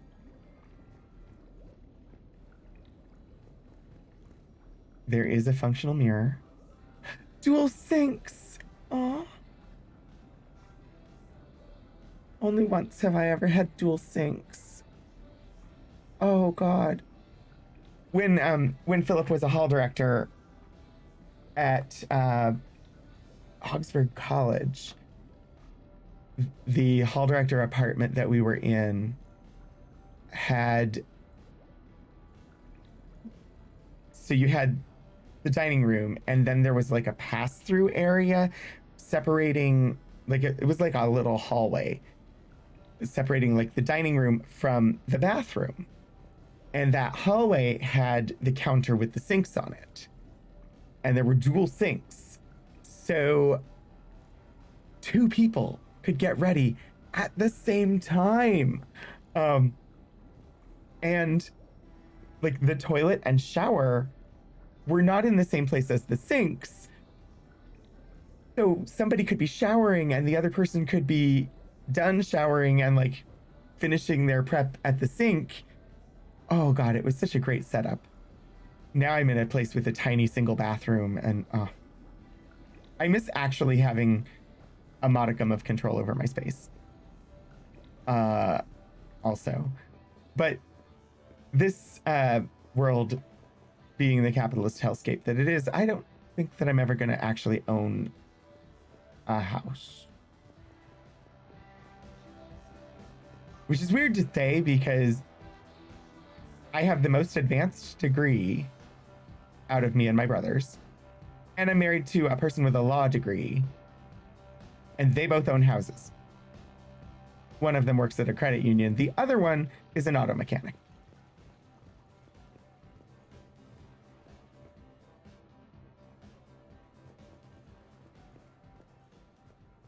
They actually just bought new houses. Anyway. Oh, another bed? We didn't see this for sure. I have your new questions here. Is the hot tub a time machine? Leader, do I ever feel that the end justifies the means? Spirit of law over word of law. I'm not going to touch that with a 10-foot pole, but I think I know what you're after. You're referring to the way I, arranged to have the Normandy released to Commander Shepard before the Battle of the Citadel. I'm not sure how valuable hindsight is to the military. Obviously, it worked out for the best. Without the Normandy and Commander Shepard free to do what they needed to do, what we needed them to do, Saren might have taken the Citadel.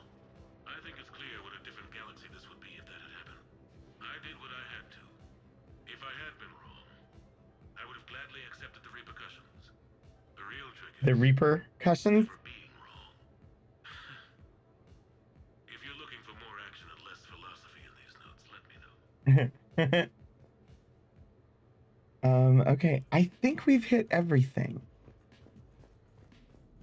Ooh. Lovely walk-in closet. Punching bag. How many bedrooms does he have? This one is less of a good setup because the bathroom is shared with the public space, but it does have a shower, right? No, it doesn't. No, this is just a toilet. So that bedroom doesn't have a shower. You'd have to share that with someone else. Anyway, we were gifted the apartment. 3-bed, 2.5 bath, yeah. Well, I think we've explored the apartment now.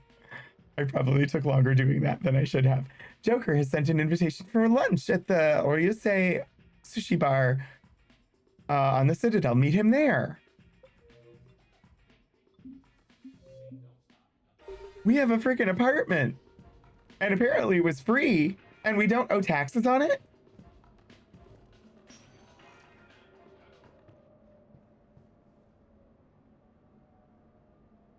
Amazing. Amazing. We actually get shore leave. Wait. Combat prep? Why would we need combat prep? We're on shore leave.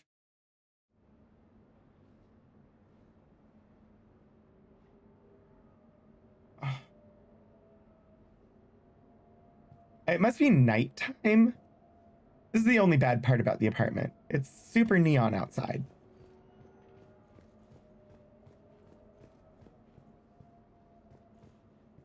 Also, is this another like apartment next door to ours?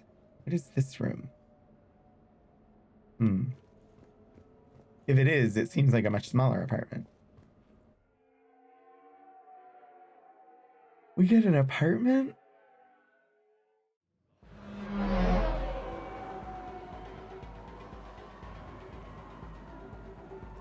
This is certainly a side of the Citadel I don't... Well, okay, so now we're in, like, the lower wards, right?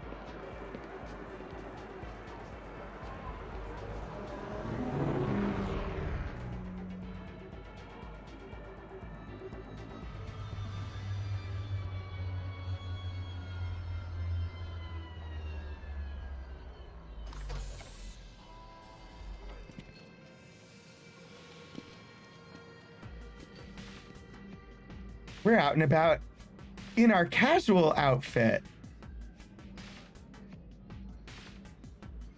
Oh, they're all mad because we're getting to jump the line. Look at those offended Asari. Ah, Commander Shepard, your table is ready.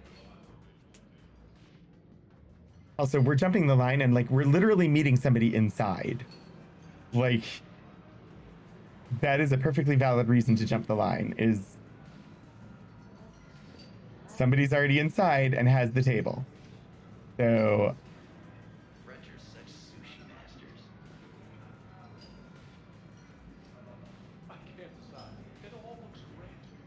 I mean, yes. That's why I always order too much sushi. I only save the Citadel. I'm Commander Shepard, and this is my favorite restaurant on the Citadel.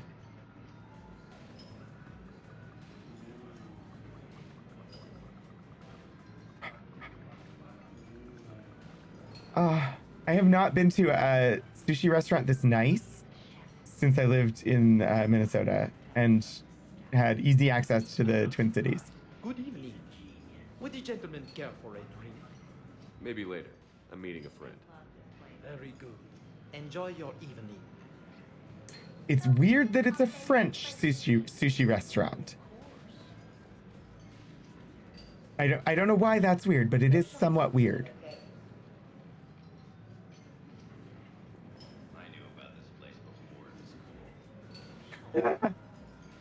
I knew about this place before it was cool. Oh, look at this. Look at this fishy feature.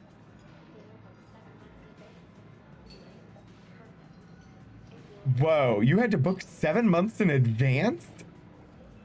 I never went anywhere that exclusive. Find the ramen place from ME2. I always order too much sushi because I want it all. I want all of it. It is all wonderful and delicious and good. And the one thing I always want is I always want good sea urchin, and a lot of places just don't have it. But I love some good sushi. Hey, Shepard, not bad, huh? The sushi place is serious. Like, French guy at the door serious. Only had to save the galaxy twice to get a table here. You seen the line outside? I did. They were mad that we came in.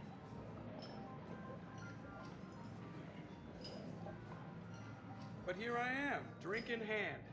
Best pilot in the universe and a rock star. Any news from the Normandy? You know, maintenance stuff. It's hard knowing a bunch of strangers or poking around in my ship. I mean, your ship. Our The ship. best thing we can do right now is Parker and let the techs do their work. Yeah, you're right. Maybe an oil change. Space tire rotation. Right. Trust me. It'll do her some good. Oh, I trust you. Not sure about those shifty aerospace engineers. Always stealing the silverware. Just enjoy yourself, Let Joker. someone else do the work for once. Hackett's orders. You're on shore leave. Yeah, whether we like it or not. I'm sure you'll manage. I may need a drink that comes with an umbrella. I'm the first human Spectre. I'll get you 2 umbrellas. Awesome use of power. I'm sure we can find a beach, and they will have umbrella drinks, and then you can be in a swimsuit. I'm here because I got a message from you. The hell? I didn't send anything. What? Commander! Who wanted us here? Sorry. Lion's business. Commander, this is urgent! How did you get in here?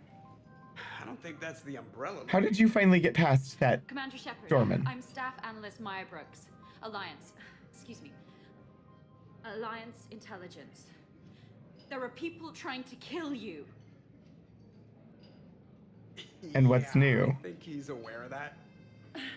No, I don't mean Starburst and the Reapers. I mean other people. New people.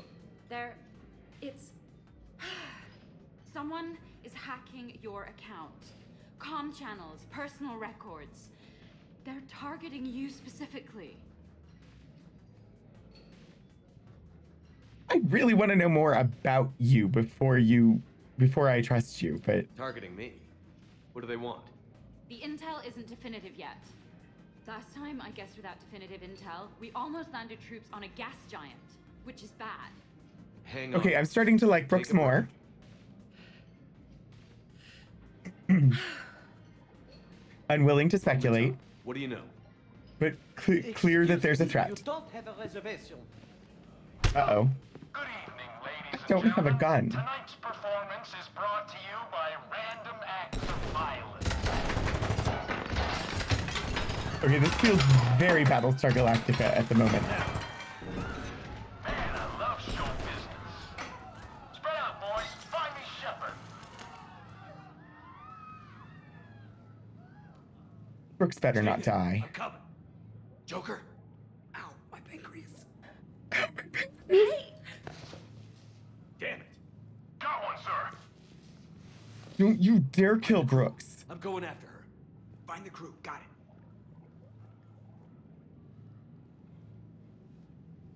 it. Hey. Don't you...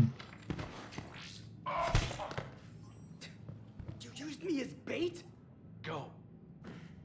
You used me as bait? I have a gun. You see that? Savior of the Citadel uses brittle bones guy as bait. I mean, it worked. And you're still alive. And they're after me. Brooks! Hang on. Let the shore leave commence. But we were having a lovely sushi dinner in an exclusive restaurant. And there was a wonderful, wonderful new companion who came to warn us that new people are trying to kill us. And I mean, why did you have to ruin that, you annoying people? Where'd you go?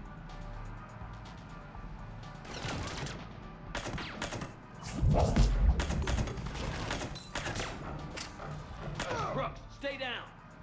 Staying down. The timing is perfect. I need to stretch. I will. Okay. Thank you, Lord Portico. Ooh, yeah, stretch. Put my feet on the ground. It's so annoying. My toes touch the ground. I need to get like a little footrest, so that my feet feel like they're actually on the ground. Because I'm at. Actually, I could probably lower the chair a little bit. I think it has boosted slightly. There. That. Now my feet are touching the ground. This is a better ergonomic posture, but also, I don't know. I will forget, and then I'll get to the point where only my toes touch the ground again. An unknown mercenary group is attacking. Escape their ambush to get to safety. Huzzah. I should hydrate. Sorry.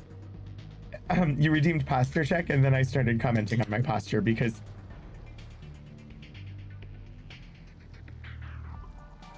my lovely sushi dinner got interrupted by gunfire, although I do quite like the gunfire too. But sushi. Who's shooting? Where are you? Again, I will say this feels quite a bit like an episode of Battlestar Galactica that I remember, where people tried to go and have a good time and shooting ensued. Oh, are you Brooks? Commander. Brooks, are you okay? Oh, no, you're not Brooks.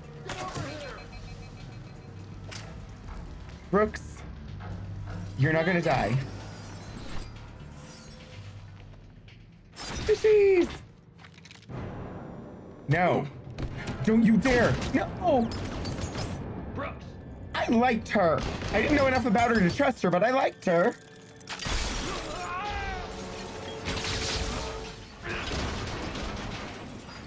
No! The fishies! What was the other game? There's another game where I remember. Oh, it was Lego Star Wars. Where I broke a fish tank in a restaurant and all the fishies flooded out.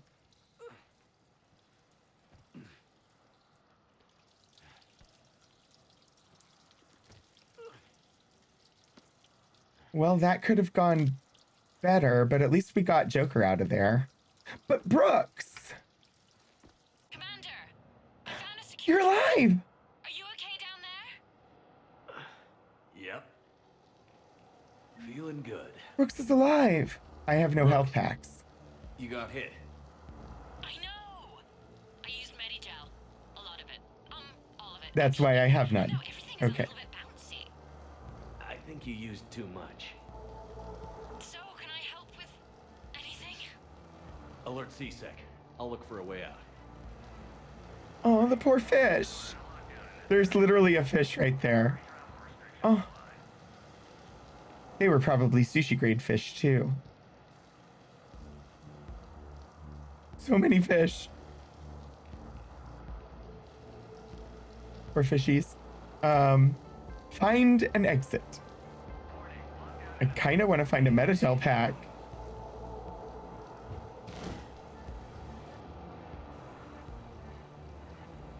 This is amazing.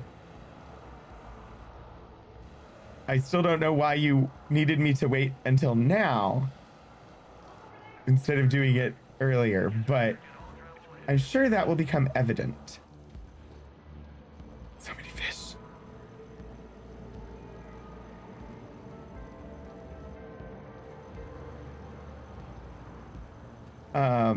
There might be lots of fish, but I am committed to Kaidan.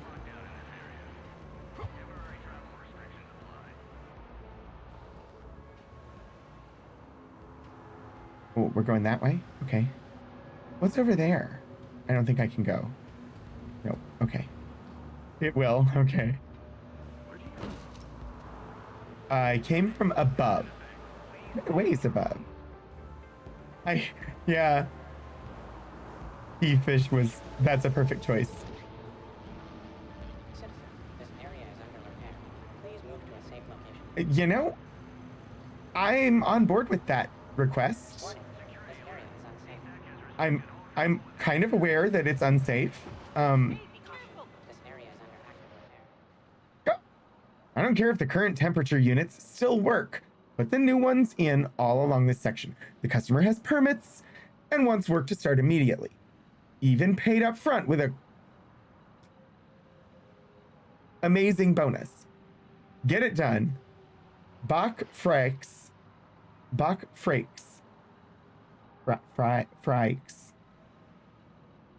Citadel Air.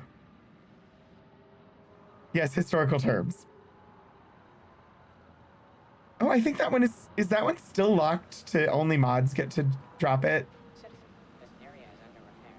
I don't know why, but apparently it is. Warning, this area is unsafe. I know that it's unsafe.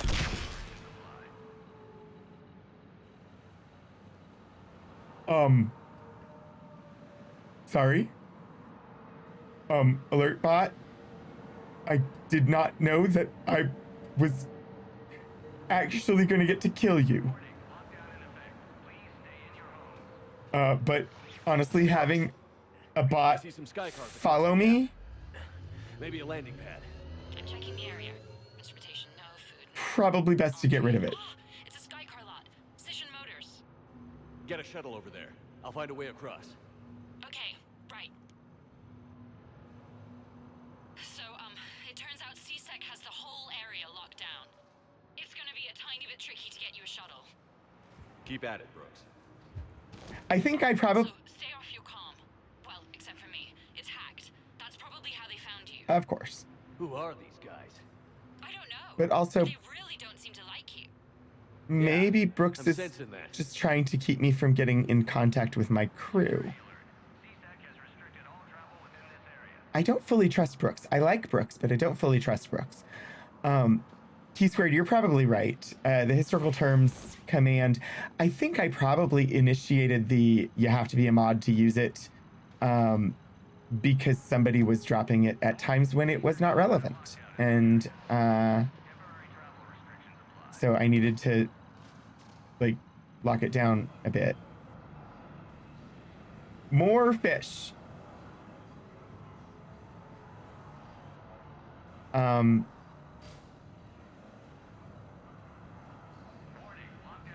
Why is there an open window on what appears to be a freezer full of fish? That's very strange. This has the same feel as a mission that happens late in Andromeda. I'm not going to say which. The debris from my fall broke it. Okay, that would make sense. Because I don't want to spoil Andromeda for anybody who has not played it or is not aware, but there's a mission late in the game where you are immediately pulled out of the narrative you've been going through and given a completely different perspective for a while. And this has a lot of the same feel. Hey. Hi, fish worker.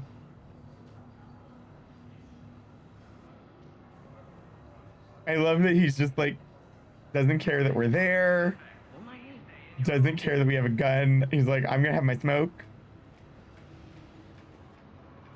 I'm on break. I don't care. I have been in jobs like that.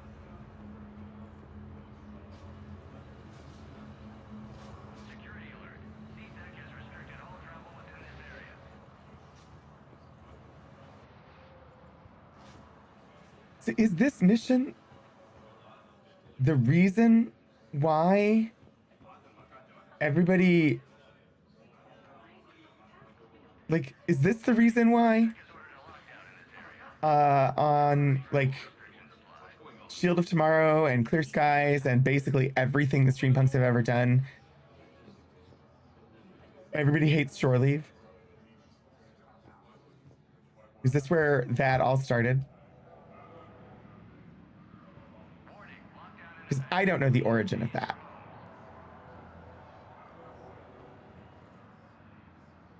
There's a lot of people.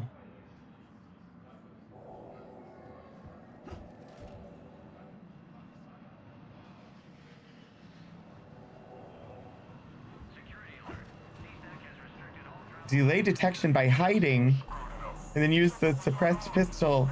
Hide where? Aw, heck.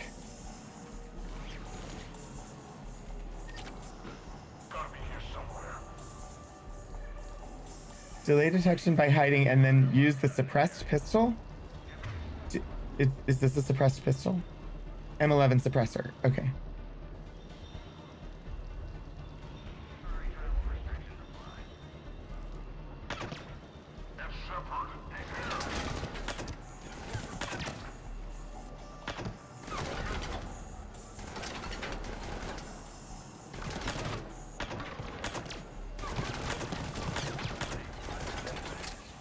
I think I was supposed to avoid detection longer.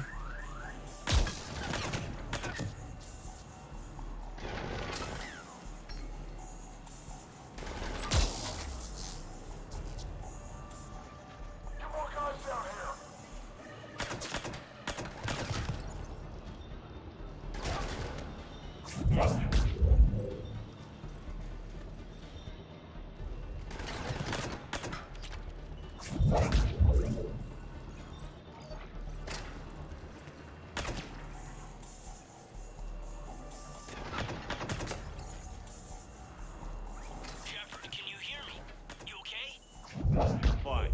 Might need a little backup. I have no idea who Caden. Excuse me, who is this? You're on an unsecured channel and you're putting Commander Shepard in danger. What?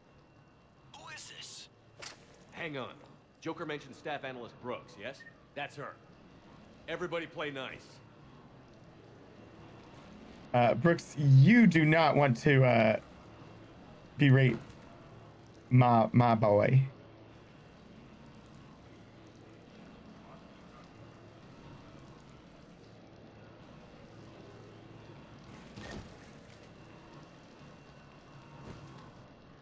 Security alert.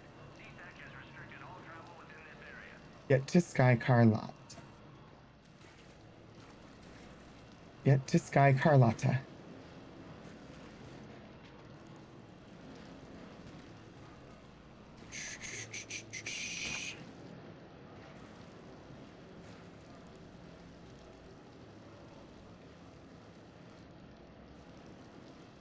I think we're clear.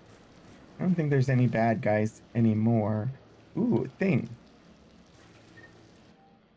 From Easy Meat. We do not make anything that tastes like Krogan, and certainly not barbecue asari. That is not the sort of business we do. Please restrict your orders to what's in the official catalog. Sincerely, Greg Bast, Shipping Director, Easy Meat Incorporated. Trying to type with a cat in the way. Whomever is your romance option is used at that bit. No romance whoever you spent the most time with. That is an excellent little detail.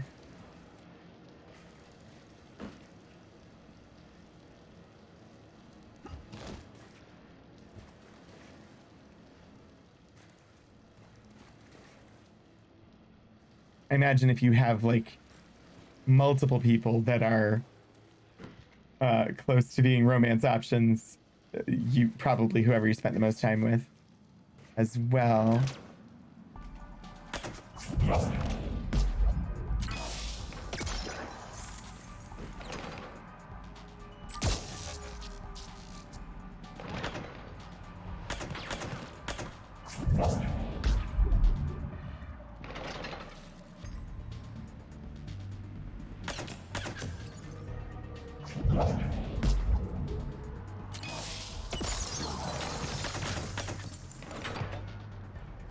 These guys think they can get me. They got another thing coming. They're no match.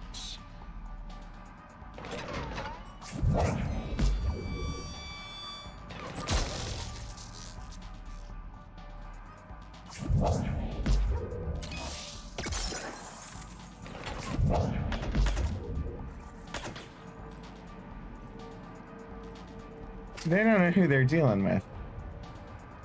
It's not like any of them are Kai Lang.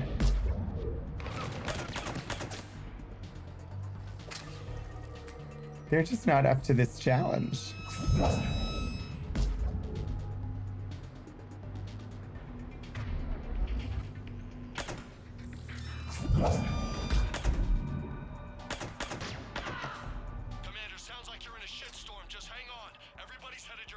Aw, James. Good to hear. It's good to hear from you. Dicey.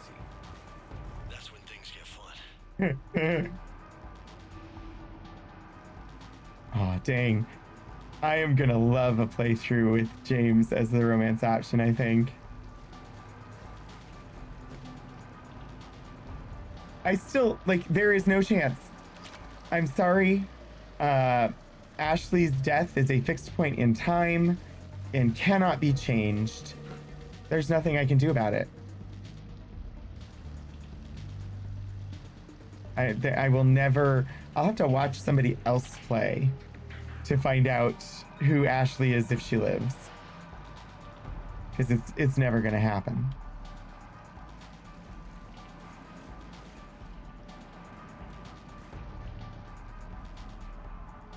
It would require me to let Kaidan die, which... that isn't possible.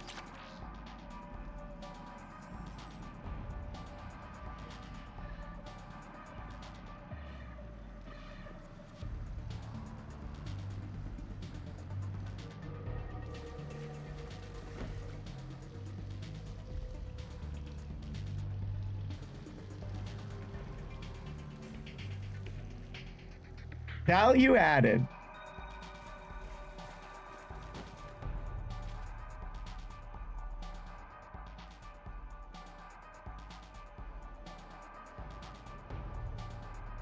Apparently they want... I love this sign.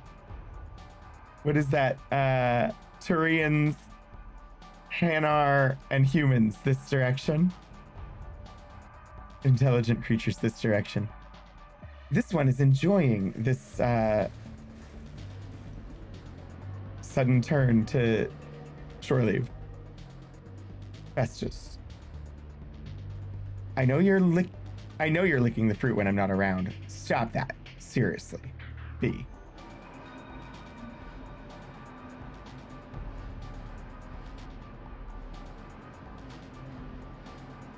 Wait, are we in a grocery store?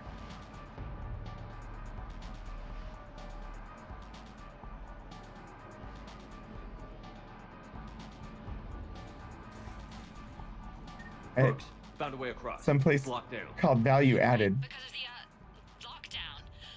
Can you get through? I'll try to override. Oh, I'll get through. They have firecrackers. They are fireworks. For a free DLC, there's an impressive amount of content.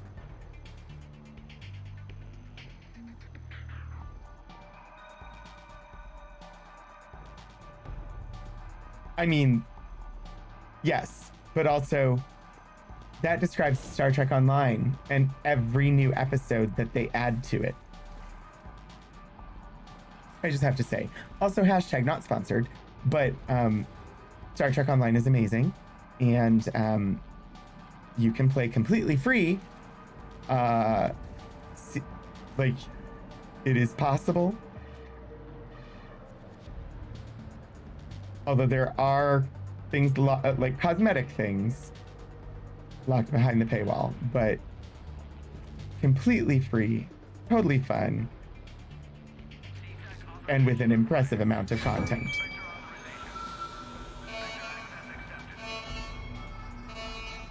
That said, we're not playing that today. Damn it.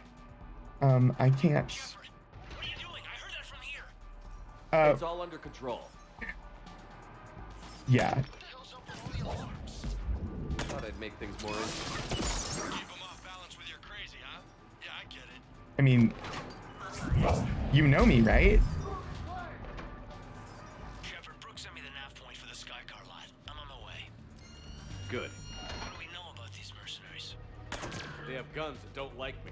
Very helpful. Thanks. I mean, Commander, it would really be great if you could stay off the comm. Hey, they called me.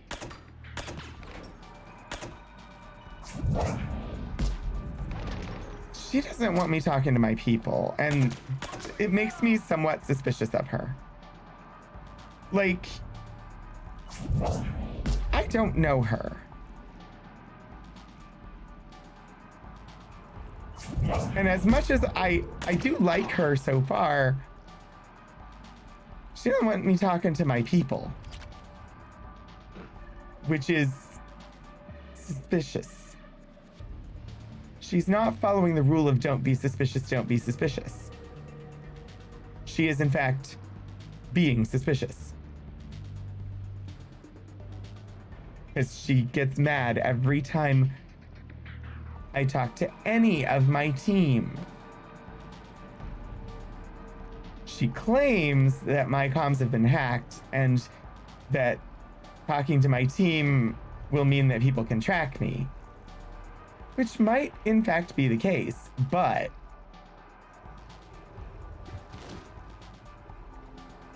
I might have a suspicion. Blasto 6, partners in crime.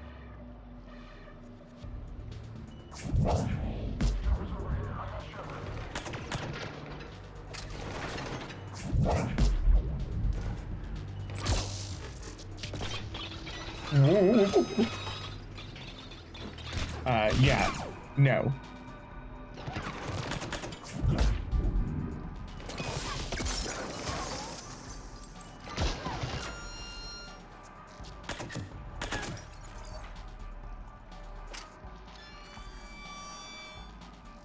Where's...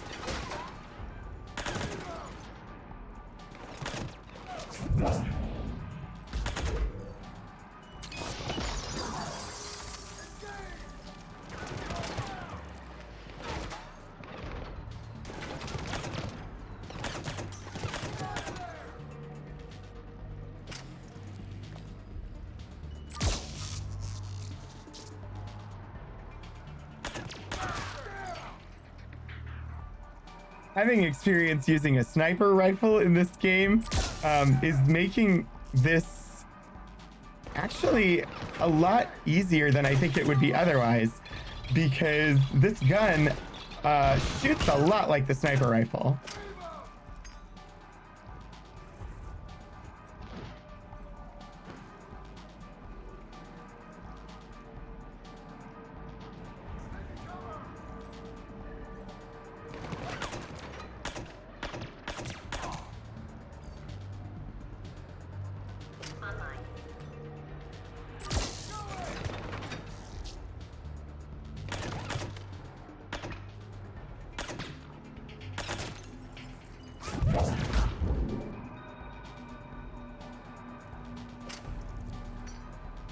Oh, I'm enjoying this one.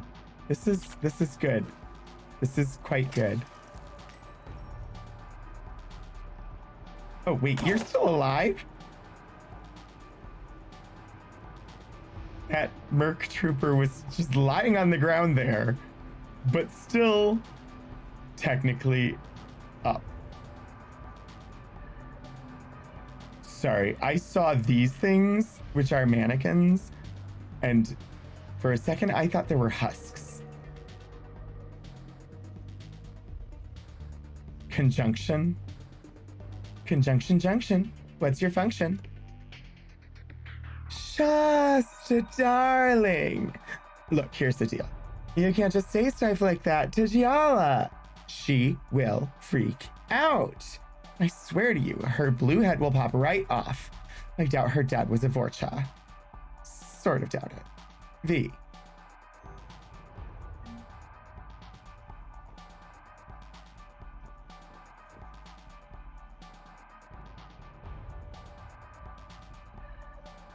I don't know what conjunction is. Sort of feels like either a dating service or a hair salon.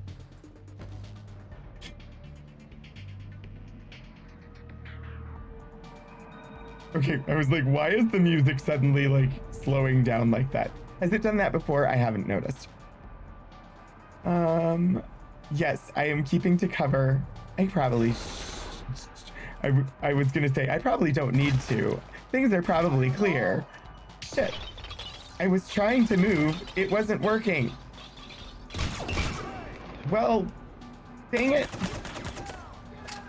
The controls were not doing what I wanted them to.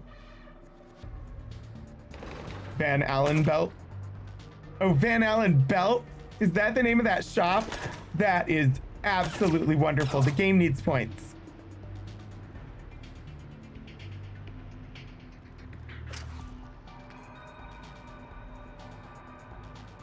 It is Van Allen Belt that the game devs, you earned points.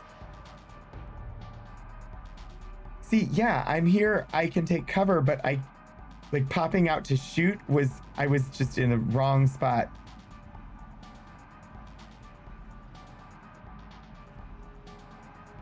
All right, we're gonna pop into Van Allen Belt.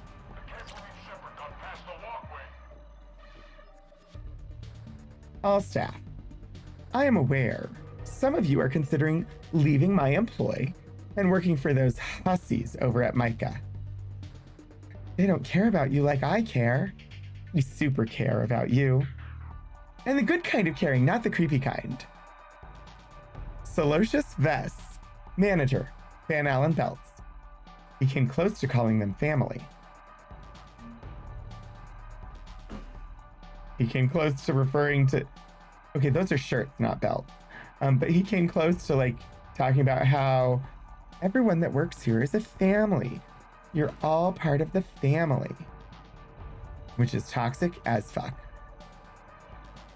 If you ever have an employer that you're like interviewing for that talks about how they treat everyone like family, run.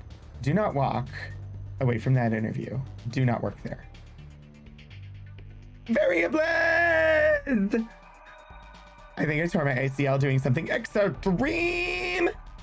Starting to black out from the pain. Yeah.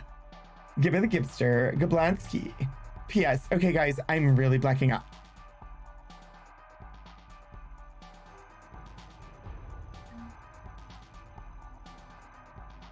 That was some like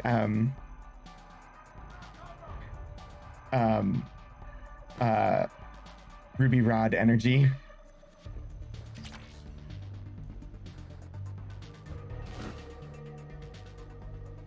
Oh, Ruby Rod is such a good character.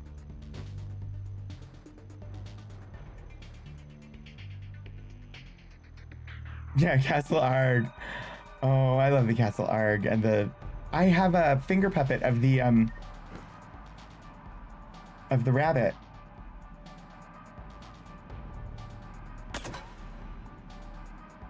Because Spamalot the Musical had a merch item that was a finger puppet of the rabbit.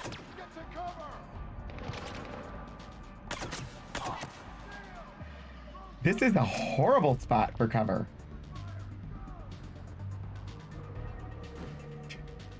Taking cover behind this couch is much better. The Beast of Kerbanog, yes. 1, 2, 5.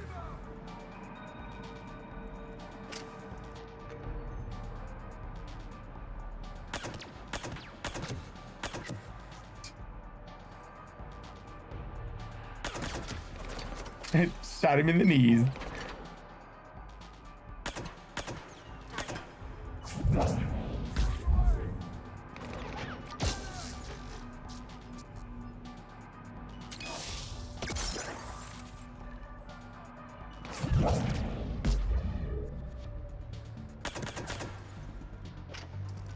Three. I know with the time delay that didn't come across quite as good as it could have, but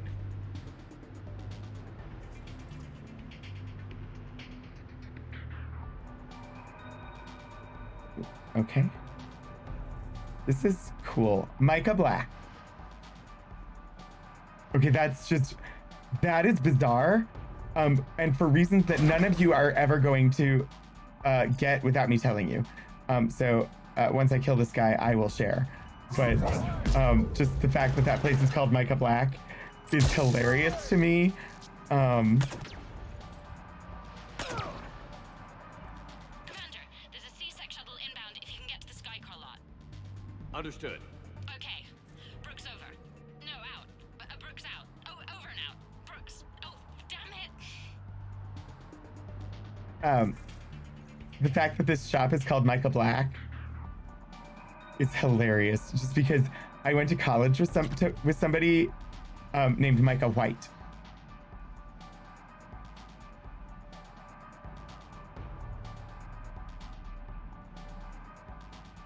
So it just struck me as funny because of that.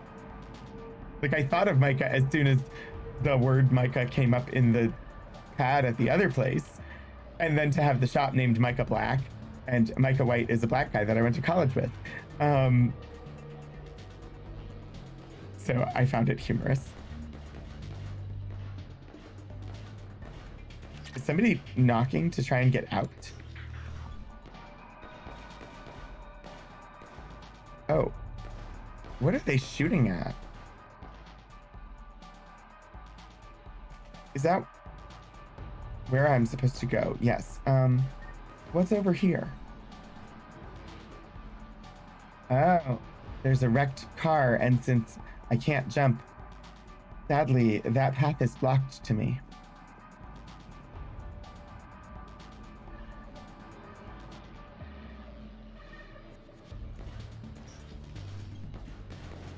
I can't remember. I think Micah So I helped to found the chapter of my fraternity at the first school that I attended. Or I helped to recharter it.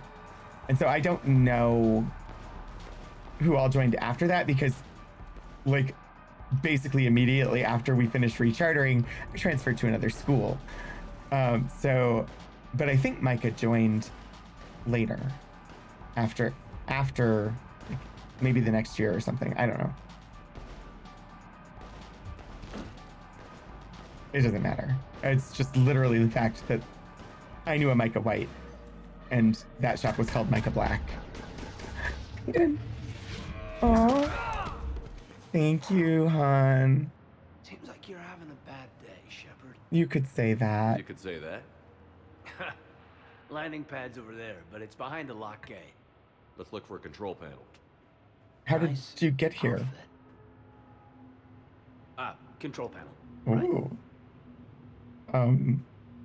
So what happened? You fell through the fish tank? We'll talk about it later. Hey, I have more health. It's one of my favorites. Aw. We'll talk about it later. Oh my god, that was like totally relationship banter. Like, amazing.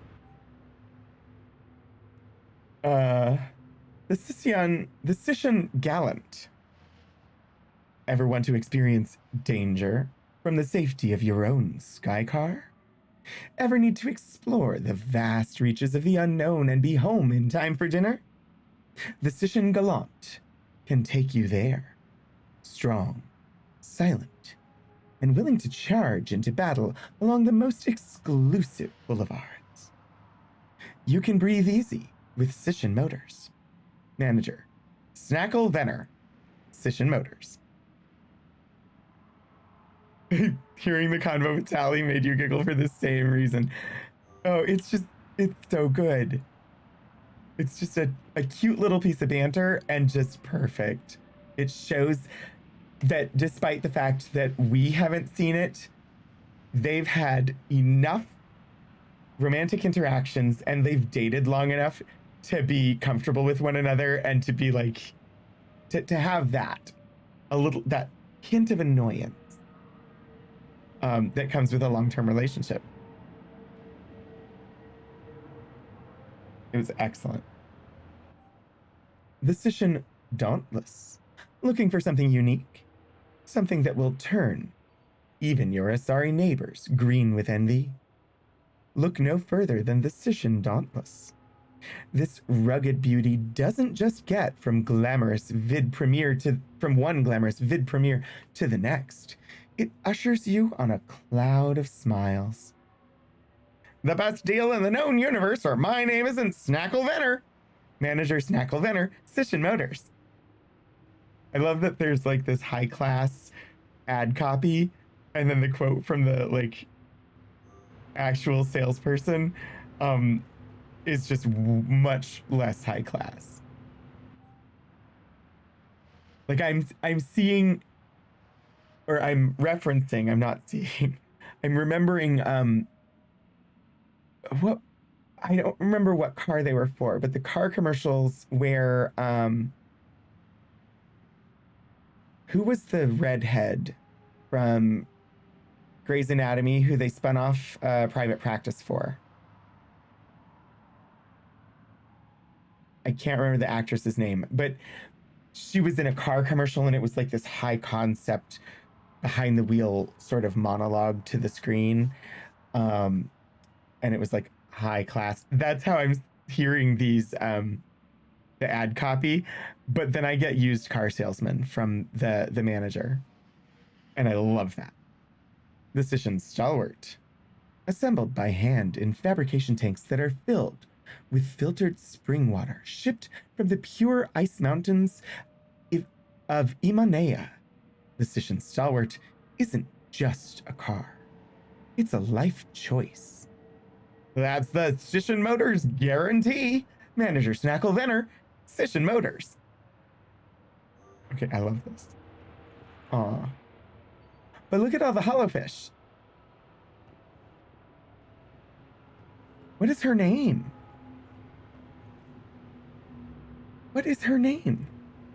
Also, I watched way too much Private Practice, but mostly because,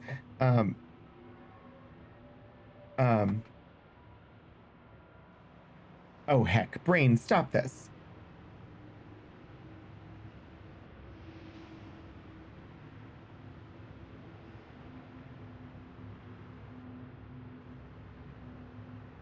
The name I was trying to remember is Kate Walsh. That's the actress.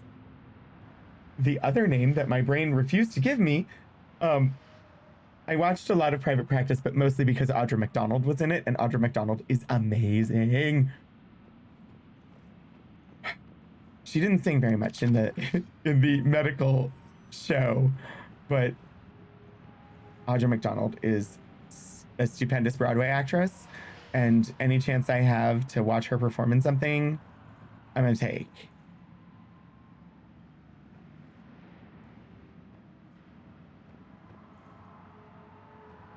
Okay, where?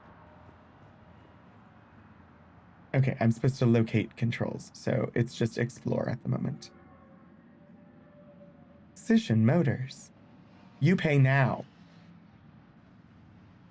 I do get this like used car salesman vibe off of the shop. And this like high class. ad concept from the ad copy. It's a great juxtaposition. I don't know if it's just me or if that was intended, but that's what I get.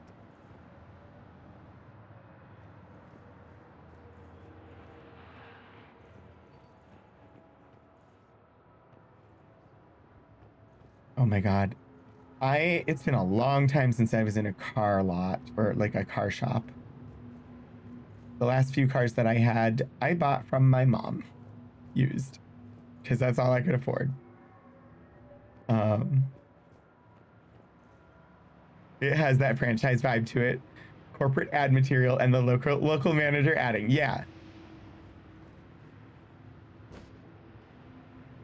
I was using terminal. But the terminal commands weren't working.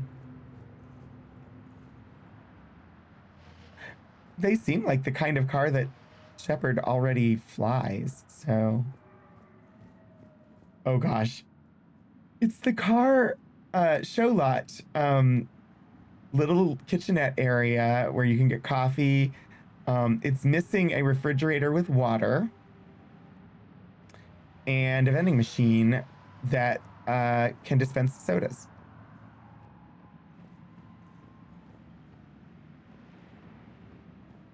I do, my current maintenance on my cars is done at the dealership, so I'm used to, dealership, that's the word. I know what their waiting room is like. Stand back. Just a minute. Let's just use our biotics. Can you open the gate? Oh, it's the manager.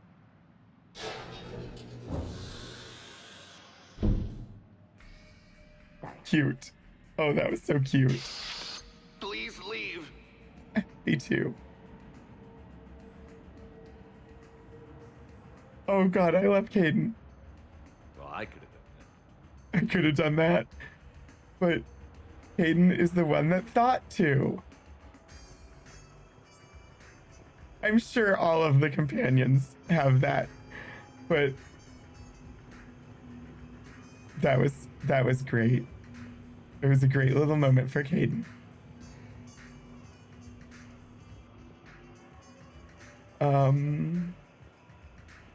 Subtle difference, but yeah, it was really good.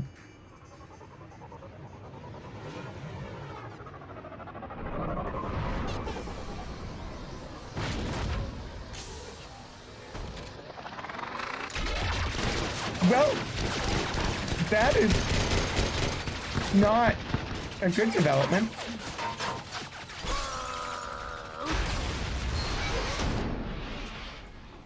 Oh, all my friends are coming to visit. It's almost like Shepard is hunting an evil clone. What? Then that's not what's actually happening, is it? Please don't spoil for me. Hi, Detective Zen.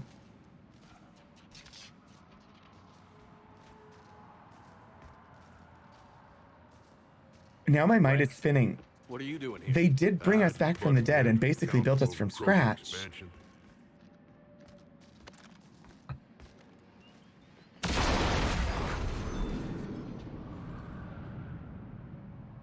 Please tell me the manager did not get killed. We should have just stolen a car. Shepard, we got a way out of here. Rex, I'm a professional. That's not a yes. Not a no. Ooh, I like this. Joker, we lost our ride. Where are you? On my way. Picked up Brooks. What is this gun?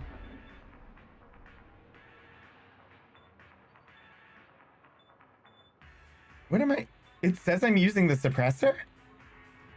That does not feel like the suppressor. This feels like the guest pulse rifle. You'd have a few questions. Good call. Oh, no. Let me just say no to that. I like this gun. Commander, did CSEC find you? Are you okay? Yes and no. Mercs in a C-Sec shuttle.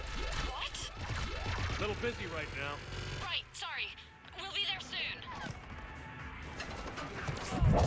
Okay, I like this gun less than I thought I did. It's fun, but it's not very effective. Great place to fight it. Lots to destroy. I'm with you, Rex. Oh man, that's a horrible cover spot. Copy that. Sorry I'm late. Had to take the scenic route. Scenic route? We nearly crashed 4 times. Where the hell did you learn to drive? And Brooks says hi. Oh, was that Joker? I guess, because Joker's the only one that would have known Brooks.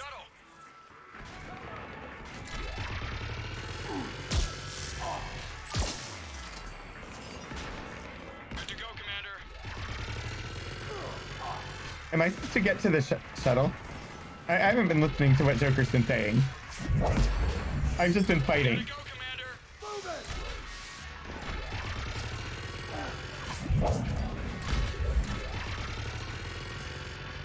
Okay, I like this gun less than I thought I did. I'm switching. Oh, it's a shotgun. I like this one better. It's more effective. It reloads. You have to reload a lot, but I like it more. Good to go, Commander. Where am I supposed to go? I don't know where the heck I'm supposed to go. I've been having fun shooting all the baddies.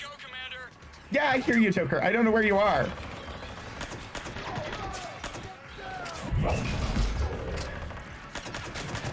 Get to the shuttle.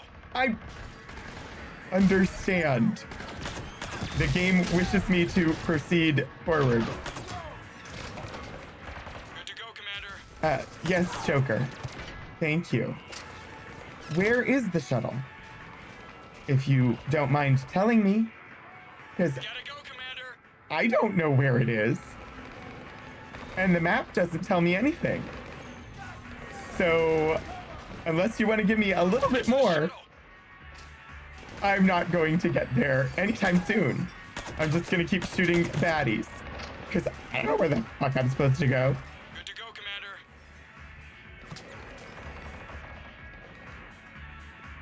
I don't have any ammo. Gotta go, Commander. Yeah. Thank you for the urgency. I appreciate that you wish to have me join you where you are. Unfortunately, I don't know where that is. Get to the shuttle.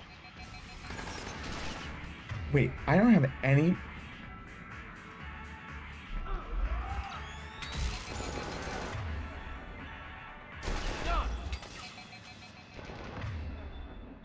I don't understand. It says I have no ammo at all.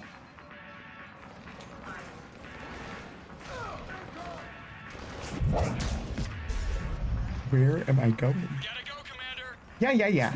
Shush. Let me think.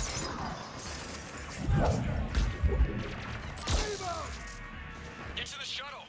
Yes. Joker, you're not helping.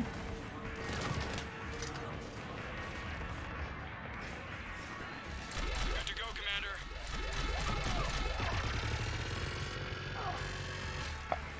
Oh, look, ammunition. I have no idea where I'm supposed to go. Usually, if I hit M, it will tell me a little something. It's like, get to extraction zone. Oh, where is that? Game? Huh? Tell me where that is. I have been everywhere I can think of to go on this map. Everything's using the same ammo pool, which is, yeah. I don't see... Oh. How was I supposed to know that was the extraction zone?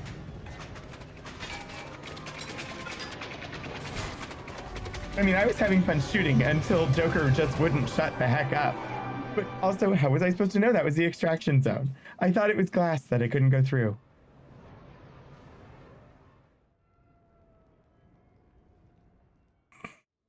It's probably my bad. Someone want to tell me what's going on here? Yeah, who were those guys? They were heavily armed and using C-Sec shuttles. I don't know. I've never seen them before. I can't believe you survived all that. They had guns and grenades and those drone things. I mean, I'm Shepard. Have you met me? It's all right. I'm calling Commander Bailey. See what's going on with CSEC. Okay, that sounds... Wait! Wouldn't that just make whoever you contact a target too? She's right, Shepard. Until we know more, it's a big risk. Okay. For now, we run this ourselves. Right. Ourselves. On our own. Mm. Outside the law. Okay. Yeah. I still don't know if I can trust you.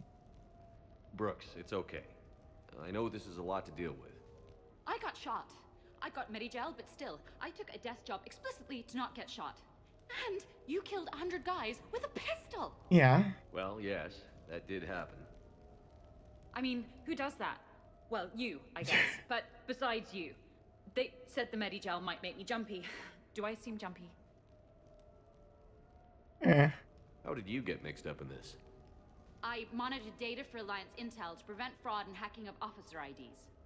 Like, someone using an Admiral's pass to get into a nightclub on the Citadel when that Admiral is fighting on Tuchanka. I wrote a tracking program. It's really neat. I named it Mr. Biscuits, after my cat. Okay, I really do like her. Right, sorry. I still don't know if I can trust her. My program detected call a it breach Mr. in your Biscuits. classified files. Soon, everything we had on you was compromised. Personnel files, mission reports, everything. Since when does hacking personnel records involve heavy weapon fire? Think of what criminals could do if they had Shepard's military access codes. Or Spectre codes, even. Explains why they need you dead, Shepard. Nothing to stop them till the damage is done.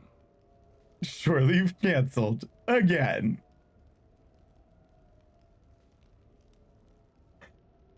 Oh gosh, this is critical, or I have to go with shore leave canceled again. I don't have a choice. Guess we're back on the clock. Hey, when this is done, we'll carve out some time. Just the two of us. Okay. Ideas on where to start with these guys? Maybe. Let's look at that pistol you picked up. For such a tiny thing, it packs a punch. Never seen anything like it before. It Let me see is it. a nice pistol. I might be able to help. Glyph. I'll begin collating relevant intel for review, Dr. Tassoni. Liara? Shepard, I'm relieved to see you're in one piece. A shame about the sushi place, though. It was a favorite. Everybody liked the sushi place. I hear that. All right, Liara's on point. What about the rest of the crew? Yeah, what about those slackers? Joker. Joker. You've been busy. I found some folks who actually like being shot at. Permission to come aboard, Shepard? Can you romance Joker if you play FemShep? I might have to play FemShep sometime just to romance Joker. No? Okay. That is a missed opportunity. Liara is looking into the group behind the identity theft and assassination attempt. Speak to her once she's ready. Save. Game. Well, everybody's here in my apartment. FemShep would break Joker, literally. I mean, but I want to romance Joker as male Shep. But it won't let me. Back during my pilgrimage, I used to walk around God, near that sushi everybody's place gonna wax and nostalgic watch about the fish sushi through place. window. I knew they'd never let me inside, but I think to myself, someday, when I've proven my worth But to the I galaxy, think to myself, I'll go there for dinner, and then I'll go and have sushi. And then you broke their floor. Oh God. not the point, Shepard. This is spectacular. Thank you, Portico. All personnel should wear body armor and proceed to assigned relaxation stations to prepare for attack.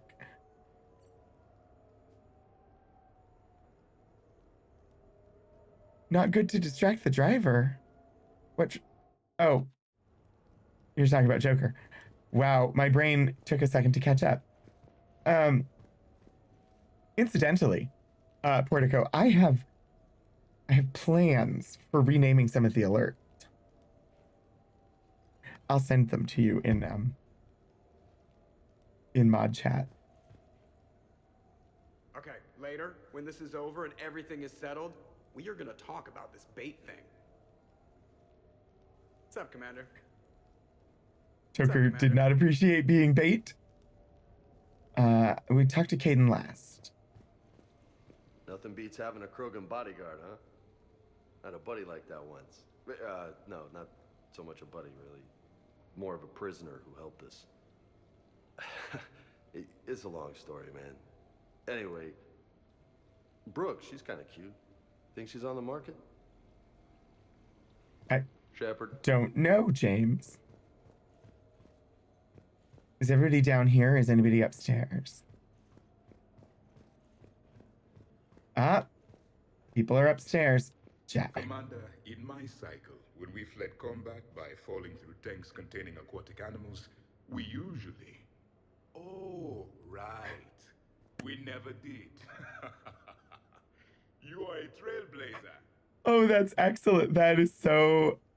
Commander? That is honestly one of the best interactions I've had with him. Bet you never saw a shuttle get taken down like that before. I still got it. Thought we were done with all the shooting on the Citadel after Cerberus messed the place up. Yeah. They must want you bad, Shepard. Price of fame, I guess. I know. Shepard? This is really good. Nobody's in my bedrooms. Just had to check and make sure, you know. Nobody's just like hanging out in the bedrooms. Ooh.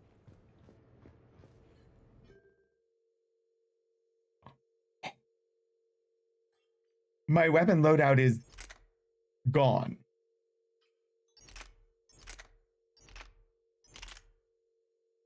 The M11 suppressor was quite nice.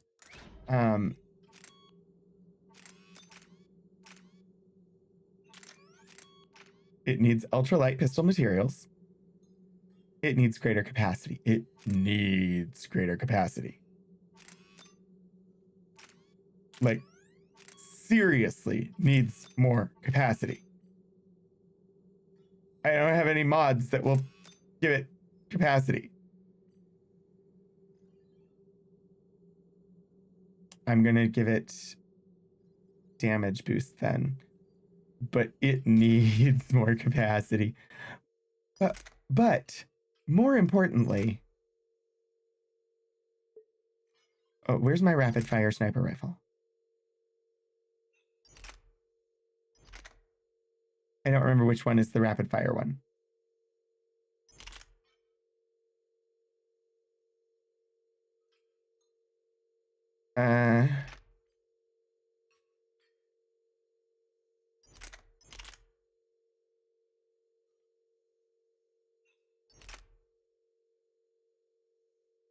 Reservoir. No. Is it the Indra? No. Can't be. What? Fully automatic sniper rifle. Is it the Indra 5?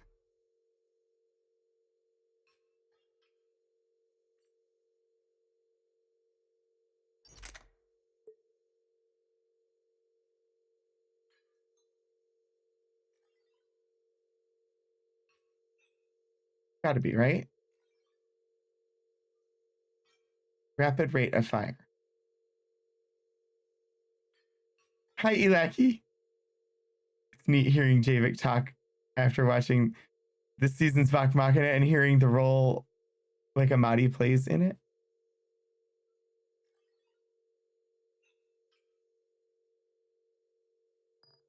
Oh, is the voice actor for Javik in Legend of Vox Machina Season 2? I had not realized. It must be this pistol that's putting me at 86. What did I have before? I think I had the Predator, right? And what did I have assault rifle wise? I had the Avenger. I definitely had the Avenger. Why did it take away all my weapons? I had them how I liked them, but that doesn't mean I know what they were.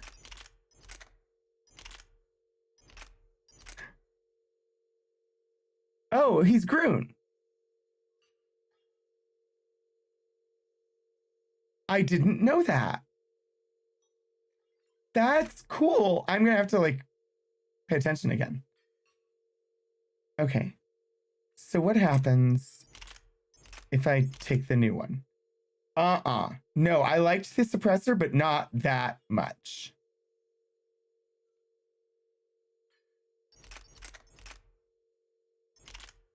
Nope. Predator 5 it is. Also, I'm glad that I re-chose my weapon assortment. Did it mess with my armor? No. Okay, I still have the Reckoner Knight. Like, why take away all my weapons and leave me with just the pistol and make me redo my loadout? No. So, what was it, Shepard? 5 minutes before someone started shooting at you? No, it's a little longer than that. On the other hand, we get this cool secret hideout to hang out in. Unless the bad guys look in the window. How's it going? Because story? No, I know. Like, I didn't mind having it switch out my weapons for the mission. What I mind is that it didn't switch them back afterwards. Hi, Cortez. I'm glad you made it out of that ambush okay. None of us saw that coming. Can you But romance lesson Cortez? learned. Never have dinner with Joker. It won't end well. Cortez, that's not exactly the lesson I thought we were getting, but you might be right. Glad you're okay, Shepard. Glad you're okay, Shepard. Since I'm romancing Kaidan in this playthrough, yes, you can let me know if it's possible to romance Cortez. Shepard, I've found something. We can gather the team whenever you're ready. You can. I might have to do a playthrough where I do I'm gonna that. have to write a report about getting shot. I hear those are really complicated. It's faster if you make a template. I Okay, think maybe you get shot too much. I like Brooks. I'm watching Dr. Tassoni work. It's inspiring. I'm watching Dr. Tassoni work.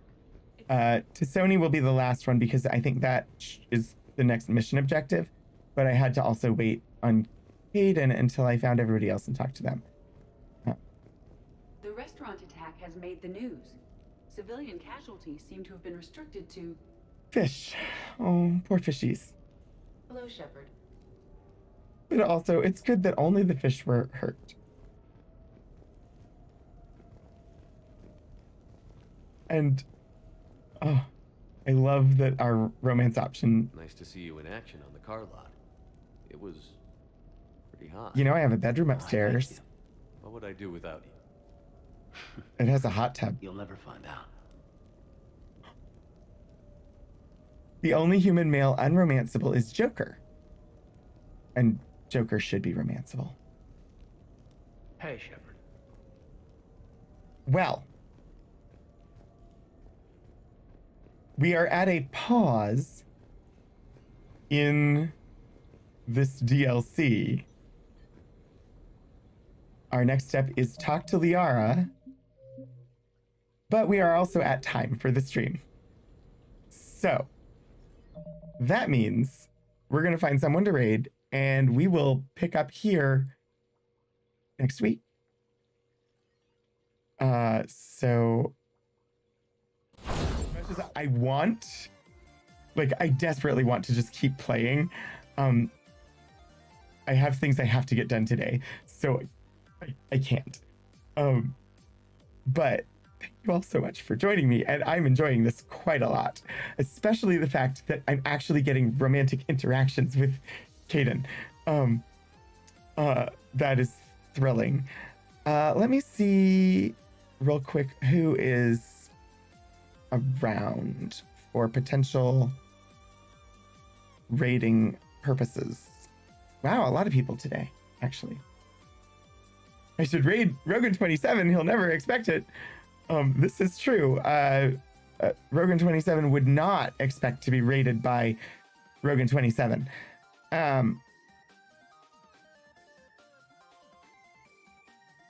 What are you doing today, Pirate?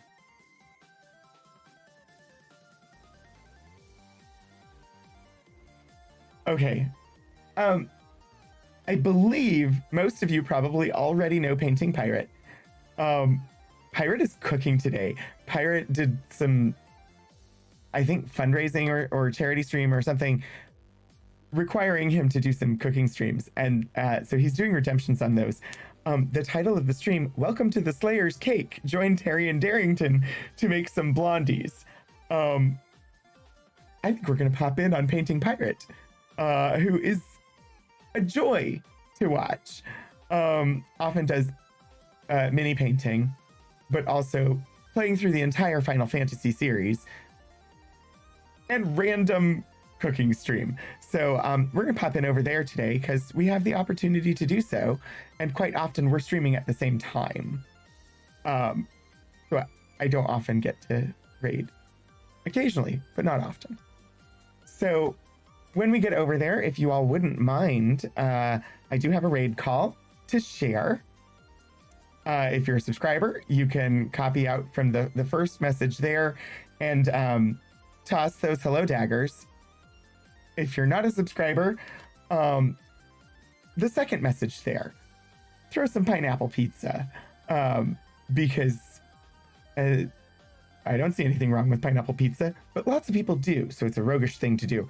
Anyway, thank you all so much for joining me today. It's been a pleasure hanging out with you. I'm enjoying this quite a lot. I can't wait to see what happens next week as we continue with the DLC and continue towards the end of Mass Effect 3. I'm live again tomorrow night at 7 p.m. Eastern Time, where I will be playing Star Trek Online. We'll do Disco Elysium the week after, and then get back to Myst 3. Archives on Wednesday, Ultima 6 on Saturday, and back here 1 p.m. Eastern on Sunday to pick up with more Mass Effect. Thank you all so much for joining me. Until I see you again, get out there and do some shenanigans.